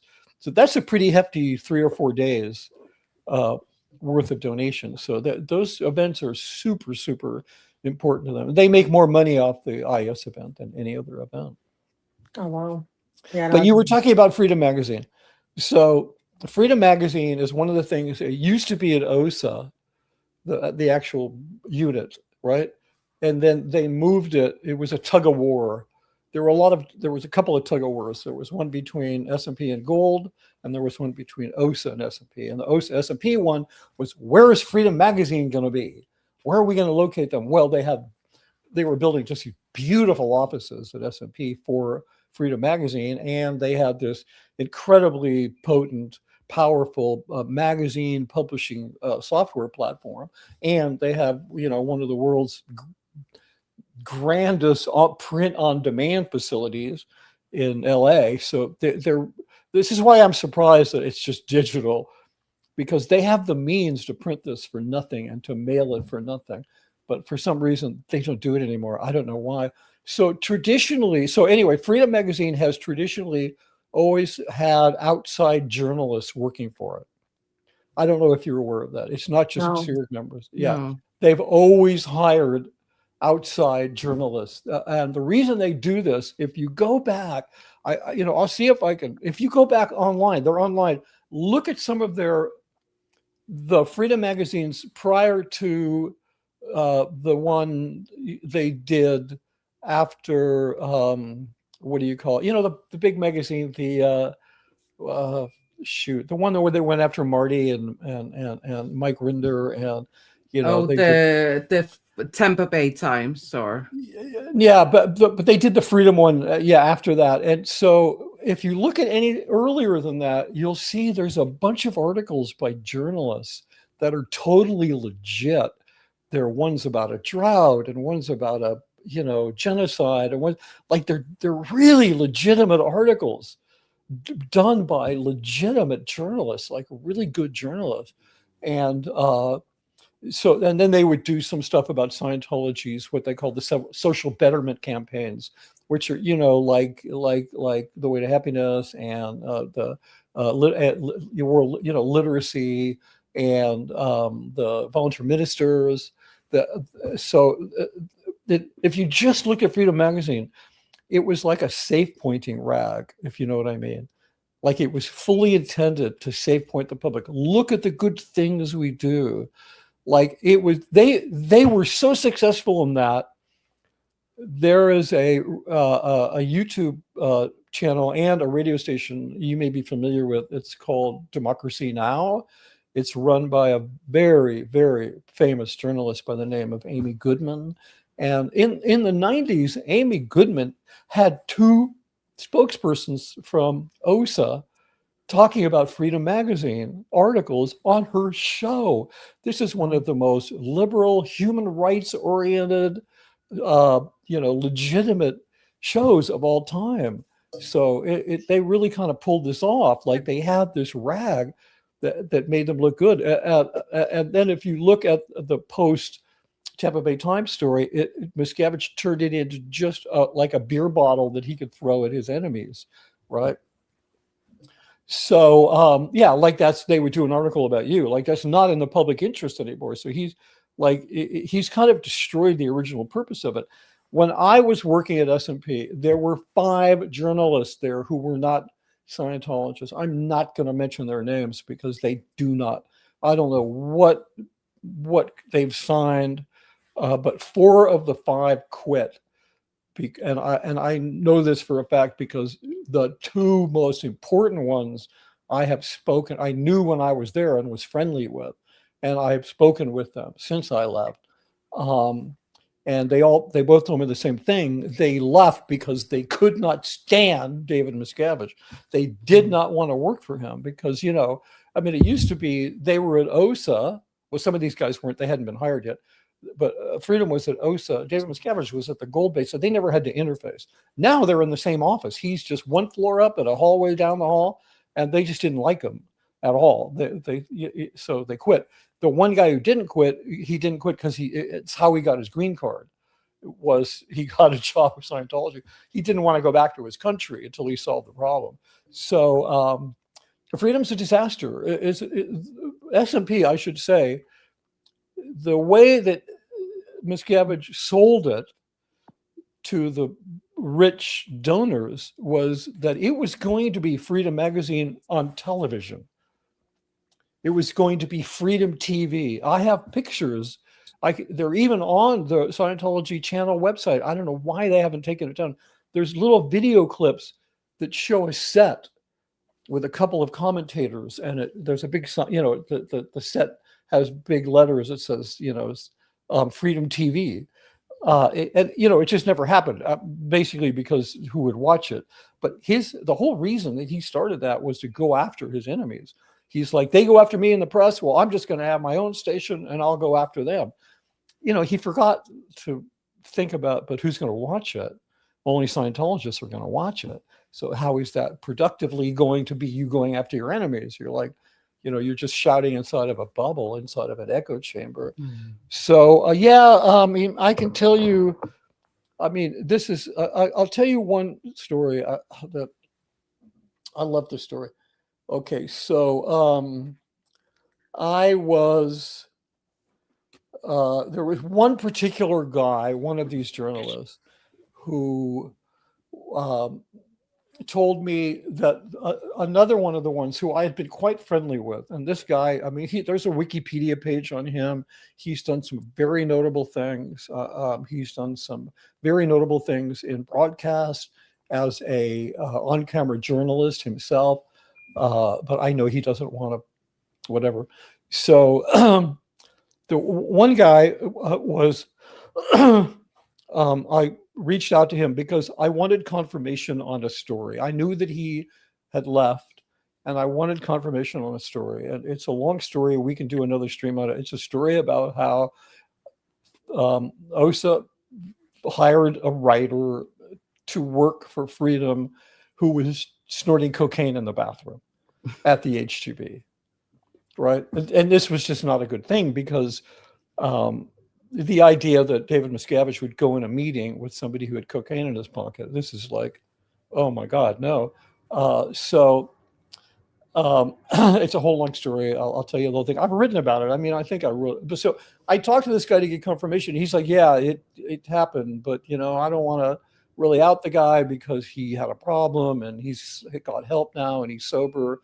So, but I mean, the tragedy is that Scientology wouldn't help him. Because it's kind of, if you're an employer and one of your employees is in trouble and you say you are running the #1 drug rehab operation in the world, you'd think you'd want to help the guy instead of giving him $100,000 to shut up about being fired. Okay, so anyway, and why he was fired, because it was basically against the law. So anyway, yeah. No, go ahead. I'm sorry. So I was talking, so this journalist, he said, so this other guy wants to talk to you. So that I called him up, I was happy to talk to him because we had been friends. And he had been given the job of launching the Scientology, the Freedom TV initiative, which never happened. But he'd also been given the job of writing a biography about David Miscavige, right? And so he was traveling around with him, and he was in, he happened to be, he was in Clearwater with Miscavige, and he was interviewing Tom Cruise about Miscavige. And during the course of his time in Clearwater, he was asking people, hey, do you know how I can reach, oh my God, my brain just completely froze up. An executive who had just recently died. Norman Starkey is his name. Norman Starkey was L. Ron Hubbard's right arm, literally on the ship as a naval term. He was the only person who captained the ship other than Hubbard. Norman Starkey was an incredibly important executive in Scientology. And so this journalist felt he needed to interview him to get a full picture of David Miscavige, right? And so he kept getting these really weird, oh, well, he's in England, oh, he's not available, oh, he's here, oh, he's there, right? So this journalist says, okay, so he says he's back at Scientology Media Productions and he's having lunch with this person I mentioned, Dan Sherman, who was the biographer. And he says to Dan, hey, look, I really need to talk to Norman Starkey. And Danny looks at him and says, he's dead. Okay, so that's how I found out he was dead, because this guy told me, and then I did a whole thing on it because they were keeping it a big secret. I mean, they did a little thing for him, but this is huge news. Norman Starkey was like L. Ron Hubbard's most trusted person on the Apollo. He'd been head of the author services. He was the trustee of Hubbard's estate. So he was like, it was a big deal. But anyway, in the course of these conversations, talking with this journalist, he's telling me about the book. And then he said, one day I said to Miscavige, in order to make this an authentic biography, we're going to need to talk about the times in which you doubted your own judgment, in which you thought you had made a mistake. He said, we can't really do a legitimate biography unless we talk about that, because every biography from JFK to Mother Teresa to whoever, every one of those people will talk about their times of self-doubt and self-criticism. Okay, so after that meeting, that journalist was taken aside by two of Miscavige's top people and basically said, you don't know who you're dealing with. This man has never made a mistake. And he quit. He fucking quit. He's like, I'm done. So you got to understand the mentality, and the reverence that people have.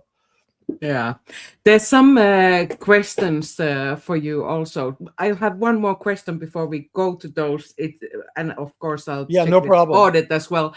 But it's just, I've never heard anyone ask this question from people who have had a closer relationship with David Miscavige. What does he do? What does David Miscavige's workday look like? Oh, I don't know. I never really spent a whole day with him, so I have no idea. No. It doesn't start early. I know. Okay, so when I was living at Gold, I lived in a little cottage. There's a cluster of cottages. I think there's 5 of them or 7 of them. They're called the G's, which I think stands for groundskeepers, because back when it was a resort and all that. So I lived in one of these G's, little 2-bedroom, I don't know, 1,000 square feet with a kitchen. It's nice, right? It was cool. I was this extra bedroom. My kids would come up and visit me. And, but I got to see some interesting things living there. Like when Tom Cruise, before they built the really plush facility that Tom Cruise would live in, he stayed in the cottage next to mine. So I would see he and Nicole. It was back in those days. I met her in a couple, in the parking lot, a couple, whatever, said hi. And, then there was a period when they were building Miscavige's quarters where he moved into one of the G's down, like it was down from mine. So I would stand there in my kitchen in the morning making coffee, and I would see him coming home he lived there with his assistant. Like, I guess it's 2 bedrooms. That's scandalous. Well, in the Sea Org, that's scandalous. Yeah, But that's why I'm saying, like, nobody cares. But he would always drag his ass home like after sunrise, 9, 10 o'clock in the morning. And then on Fridays, because they'd stay up late on Thursday night, because he would do all of the stats for all the ORs internationally. So he would stay up all night, and I'd see them coming in like, 11 o'clock in the morning or something. So, I don't know what his workday is like. I know that the guy is, he puts on a really good show of being busy.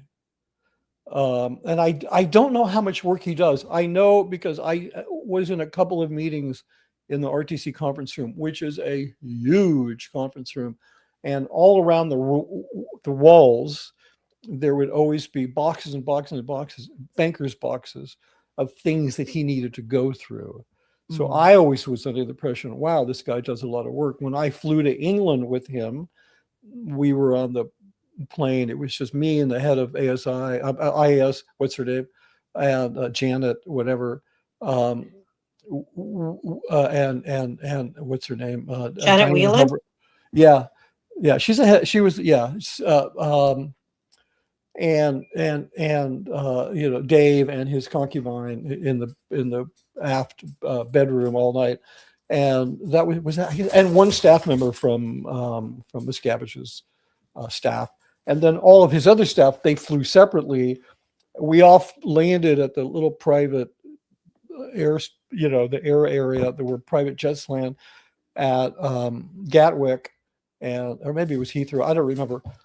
But I saw them, the other staff. He had about maybe 8 or 10 staff members traveling with him. And they had like carts loaded with bankers' boxes. And it's referred to as his traffic. It's all the stuff he has to go through to handle. And there was maybe 10, 15 bankers' boxes following him around, right? Like, so I think all he does is he just goes through paperwork and writes dispatches and dictates things and just runs the whole show. I mean, I think it's kind of like I heard somebody say the real tragedy of people in the mafia, they work so hard, they really don't make any money. It's, you know what I'm saying? Like, for all of the effort that they put into being criminals, they don't make very much money. And it's kind of the same with Miscavige. Maybe for all of the effort, I think he puts a tremendous amount of effort into this. And yeah, he's making a few $100,000 a year, and he's wearing like $4,000 suits. And the last I think one of the last meetings I had with him at SMP was he had on these cufflinks that were the size of like a nickel. And they were platinum and they were diamond bejeweled, and they had Scientology logos on them, like cufflinks. Right. I'm like, dude, what the fuck are you doing? You're like spending $10,000 on bespoke cufflinks. Like, what, it's like you're the Pope or something. Like, where's your red satin slippers? Anyway, it was, so yeah, I personally, from what I witnessed, he stays incredibly busy, just ordering people to do things and go through paperwork and to read things and to make judgments about things that have pretty heavy repercussions on individuals' lives and the future of Scientology. Yeah. Could you elaborate on Janet Whelan, because she's another crowd favorite? I don't really know her that much. She's the blonde. I'm trying to think. I would get these names mixed up. She was the head of the. Yeah, no, I think I'm thinking of I'm thinking of somebody else. I'm thinking of whoever was the Sea Org member, head of the ultimate head of the IS. I just can't think of her name. I will think of it. She's blonde. She's like Swiss or Swiss German. She's not. It's not Janet Whelan. Somebody way, way higher than that. But I mean, she always had a $50,000 Rolex on. The gifting culture of these people is insane. They have a gift culture. We're giving each other gifts. That's or at the top, it's like insane. Like at Gold, the staff members are required to give up part of their pay to buy Miscavige fucking presents. Like I would get like a list from his office, like, oh, here's things that COB wants for Christmas. I'm like, yeah, okay, fine. They're paying me a lot of money. I'll buy him the $700 shirt. It's just weird. Like nobody else does this kind of stuff. I mean, like he has, oh God, like cars that like Flag gave him. They gave him this Mustang. He had it parked at ASI. They cost like $250,000, $300,000. It's a custom Mustang that's built by some racing company. He had one of those that was like a gift, Christmas gift from your friends at Flag. It's nuts. Like it's weird. I call it the gifting culture, but they have this weird gifting culture. But I only say that because she would always be wearing like a $50,000 Rolex, which I'm sure she would. Miscavige would give her these things for making quotas and things like that. So you don't know Janet Whelan? No, I don't. If I do, I don't know that I do, because there's a lot of people and it was a blur. But I never really had her. I've heard of her. She has a position in the IS, right? I don't know if it's also. She's the one that does the police meeting. She's the one who does all the safe pointing in LA. No, I don't know her. I know Janet. The two people I know Janet. I knew her very well. And I think even better, I knew Corinne Powell quite well. I had a lot of interactions with Corinne. And other than that, with one particular auditor who would sec check the shit out of me. So, Corinne Powell's another name. I don't really know much about her. I don't know if she's still active. She does all the press releases and the public statements to. Yeah, Miscavige writes them, and then she puts her name on them, and then they release them. But is she still active, do you think? Because this is LA culture. I don't see her doing much. It's more Kirsten Peterson, but yeah, she's not. Her job requirements wouldn't require her to leave the office. Where Kirsten would have to go and vet doctors to make sure they would not follow their legal mandated reporting requirements and things like that. Naughty, Kirsten. Yeah, she's like, she's. Yeah, I mean, she doesn't come off in person like she's kind of like introverted and mousy. You know what I mean? She's she's just kind of a very quiet, plain Jane, fade into the background, like sort of like she's like, what is that color? I forget. It's sort of a beige, a gray beige. What is that color? Taupe. Taupe. She gets a lot of husbands, though, it seems, right? She's but that's not because she's hot. That's because the pool is so small. Eventually, you're going to get around to everybody. So I mean, when you can't date, when your only option is to get married, you get married a lot. It's like dating for them. Interesting. And I Yeah, hear I mean, her husband is Kendrick Moxon's paralegal, from what I understand. that's not surprising. I mean, he's such a teeny little. I mean, you know, like when I was at Gold, like any given table of staff members, there's probably 8 people at a table. Easily, any 4 of them would have been married to each other at any given time. And they're all having dinner together. I mean, it's crazy. It's an incredibly, thank God they don't have children. They would all be, they would not, they would have severe hereditary problems. Trauma. Yeah, that's interesting. I have Should one. we- Go ahead. Sorry. No, go ahead, Miriam. No, I just wanted to hear, because we are reaching the 2-hour mark soon. Should we go through some of the questions and comments we have got? Yeah, let's do it. Yes. I'm not seeing the comments because I. Good. Oh, yeah, I will I'm just. sorry. There they are. Yeah, I will just put them up on the screen in a second. Thank you so much. We can definitely do this again from my side. Absolutely. And I would love that. Yeah. So I just want to thank lovely Irish Smart, who is actually an activist in Ireland. She has Thank you, donated Irish. both of us some memberships. And Lara, I don't know if she's still in the chat, but she made the remarks that you knew Lara's mom and dad. Yeah, I knew her mom more than a bit. I knew her Yeah. very well because she was she worked in editing, and I spent a lot of time in editing, so I was in there a lot. Yeah. So for sure, I knew them. They're yeah. Hi, Laura. I guess, Nice to see you. Thanks for tuning in.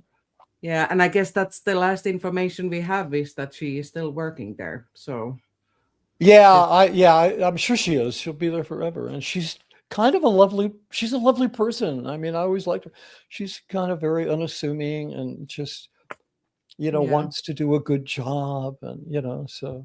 Yeah, well, Lara is wonderful, so I wouldn't be surprised that.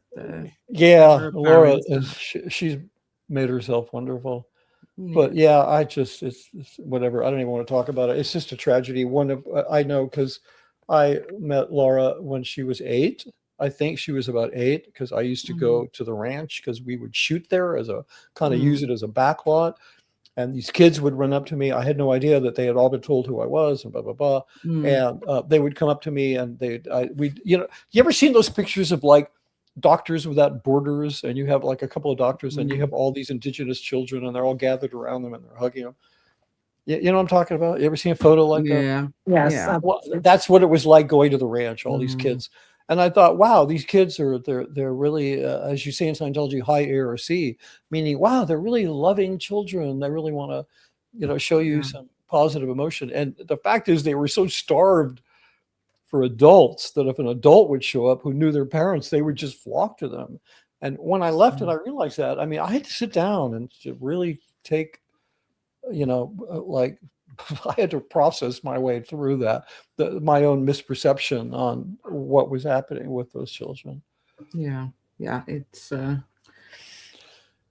horrific. But hey, we're answering questions, so let's stay on it. Yes, I think this was a comment for me from Jason Polycorn, who was also in our show before regarding the Dragon Lady lawyer, Monique Yingling. I can't believe I forgot her name because, I had quite a number of interactions with her. Yeah. Peter Anderson is asking, how does David Miscavige treat his pet beagles and also members? I think the latter one we kind of... I think the latter one we covered, but the beagles, I mean, he's abandoned them. The beagles are at Gold. He's gone. So, they're... Maybe they're better off if someone else is caring for them. Yeah, the person is caring for them, and they have plenty of room and stuff. But I don't know. I have a beagle, having nothing to do with that. Completely randomly, I happen to have a beagle, and they're great dogs, and they're super loyal, and they're super friendly, and very headstrong. They're a great breed. His beagles. I did a piece of content on this. My statement was based on the fact that mean dog owners beget mean dogs. And those dogs were absolutely ferocious. They hated people. They were just a reflection of Miscavige. I mean, the dogs lived next to where I lived, and there's this beautiful garden, and I would sometimes want to go out there and take a walk. And I was attacked one time, and I just like I wasn't hurt, but I got a pair of jeans like shredded before I could get out of there. So that, but he doesn't. He's abandoned them. He's gone. He didn't take them with him. They're he's a narcissist. Well, as if that really is a thing. I don't know, but he has this narcissistic behavior, which would have animals as adornments. So they were just a decoration. Yeah. Like he was never attached to those dogs like I am to my dog, or Joe, you are to your dog. Miriam, I don't know if you have a dog. I have, yeah, she's my child. Yeah, exactly. He's not like, well, I'm going to Florida, pack up the dogs. It's like the dogs they got abandoned. They live at Goal. And I'm sure they're better off for it. Yeah, most likely. Kelly is asking, do you know who is the head of OSA today? Well, I think it's Janet. Name used to be Janet. What was her name? No, Linda. It used to be Hamill. Linda Peters. Yeah, as far as I know. But remember, I left like early 2020, so my information might be old. But she was the one who took over after Mike Render. Okay.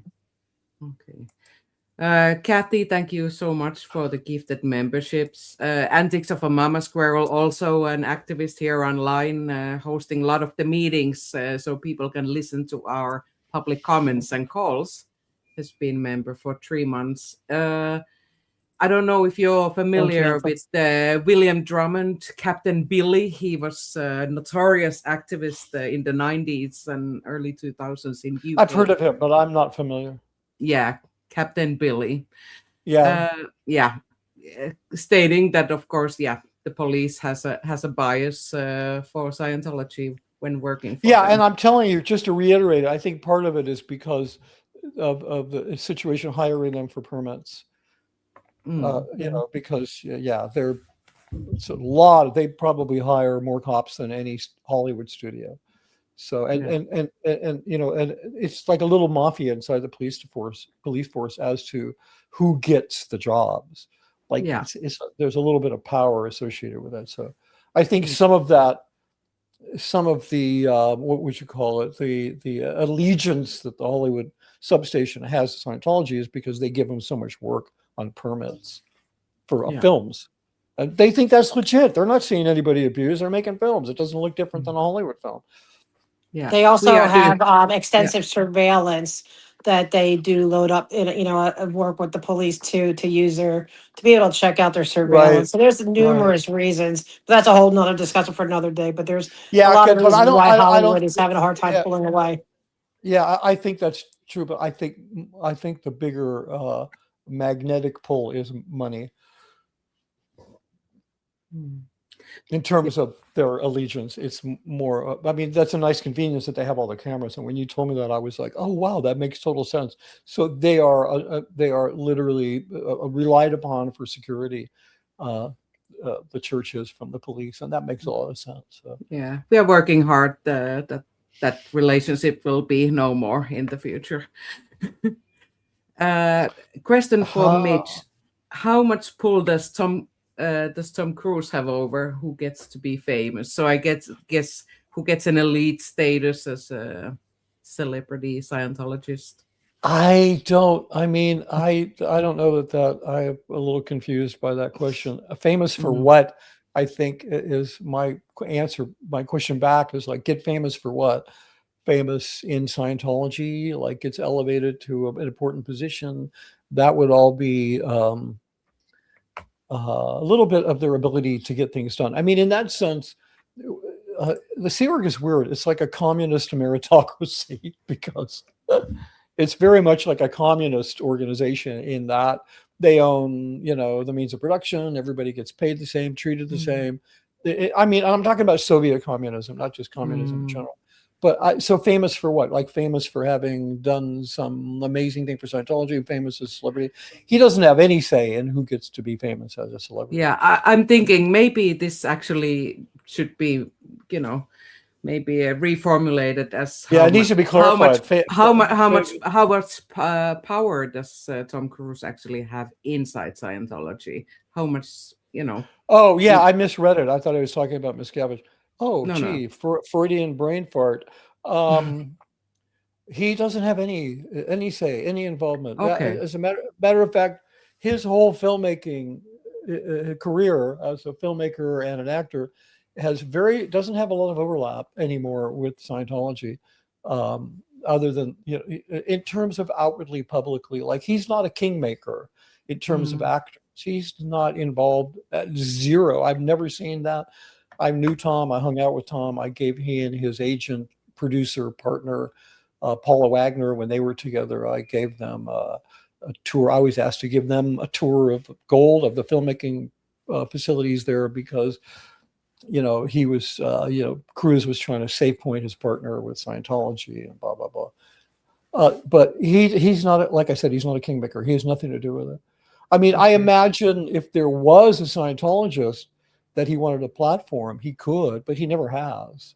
Yeah. I mean, he's never he doesn't hire Scientology actors in his film. I can't think of one Scientology actor who's ever been in any of his films. So he kind of doesn't, you know, he doesn't eat where he shits, you know, it's just like, or shit where he eats. So it's like two different things. Okay.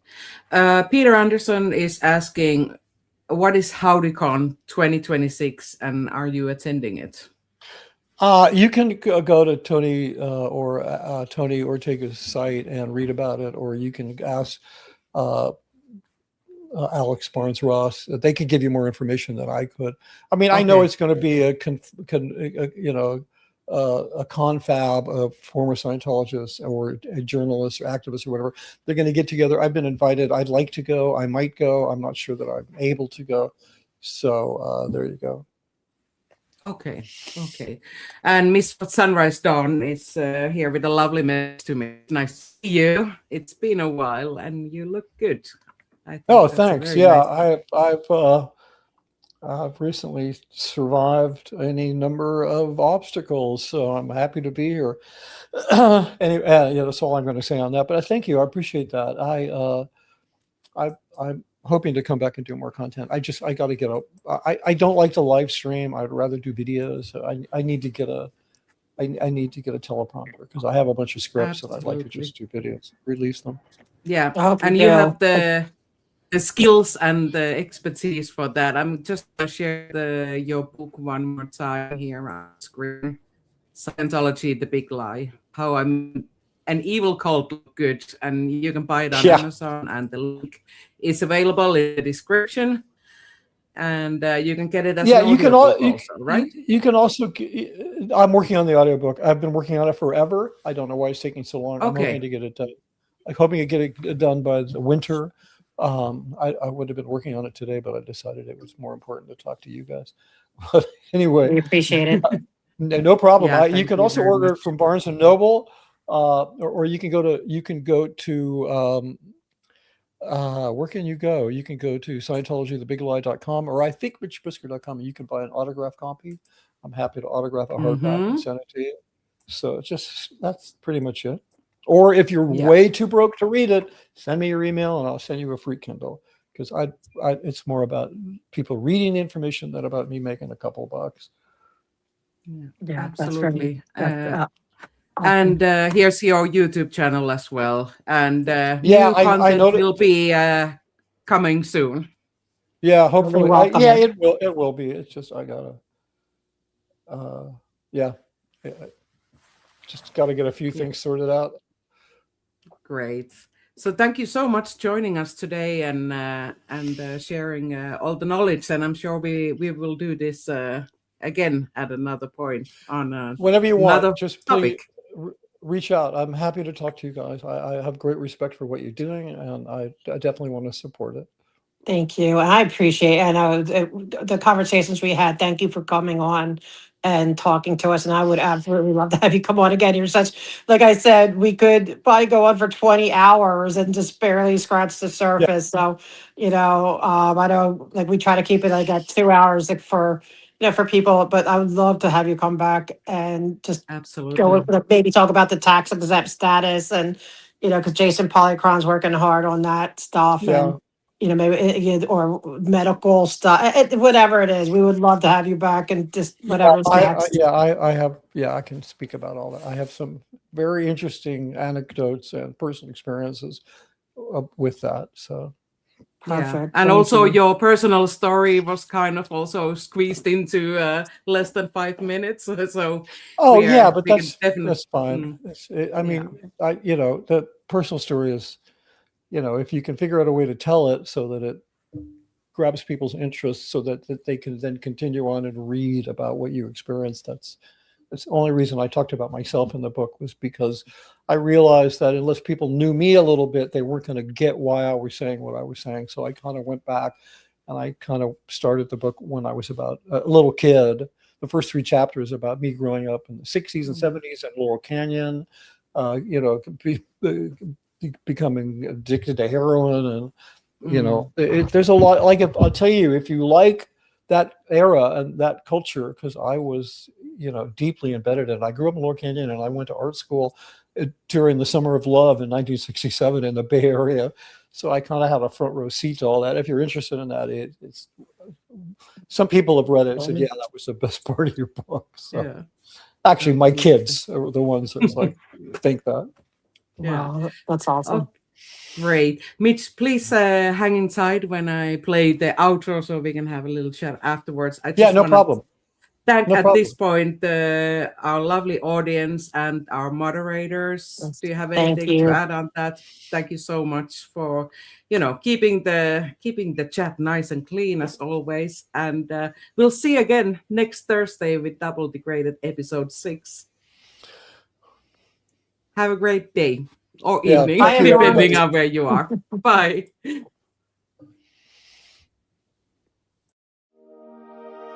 You watched Double Degraded with AuditLA and Miriam.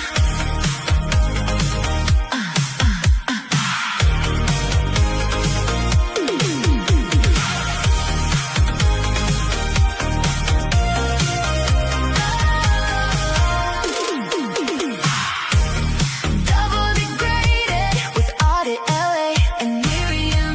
Your weekly report, the story stated, shining a light where the dark's been dim. Every voice that has been muted finds a way to break the bubble.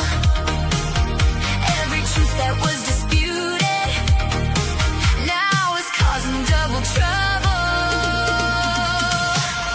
Double the truth, double the trouble. Turn it up loud, let it burst like a bubble. Week after week, we uncover the faded. Welcome, welcome to Double Degraded.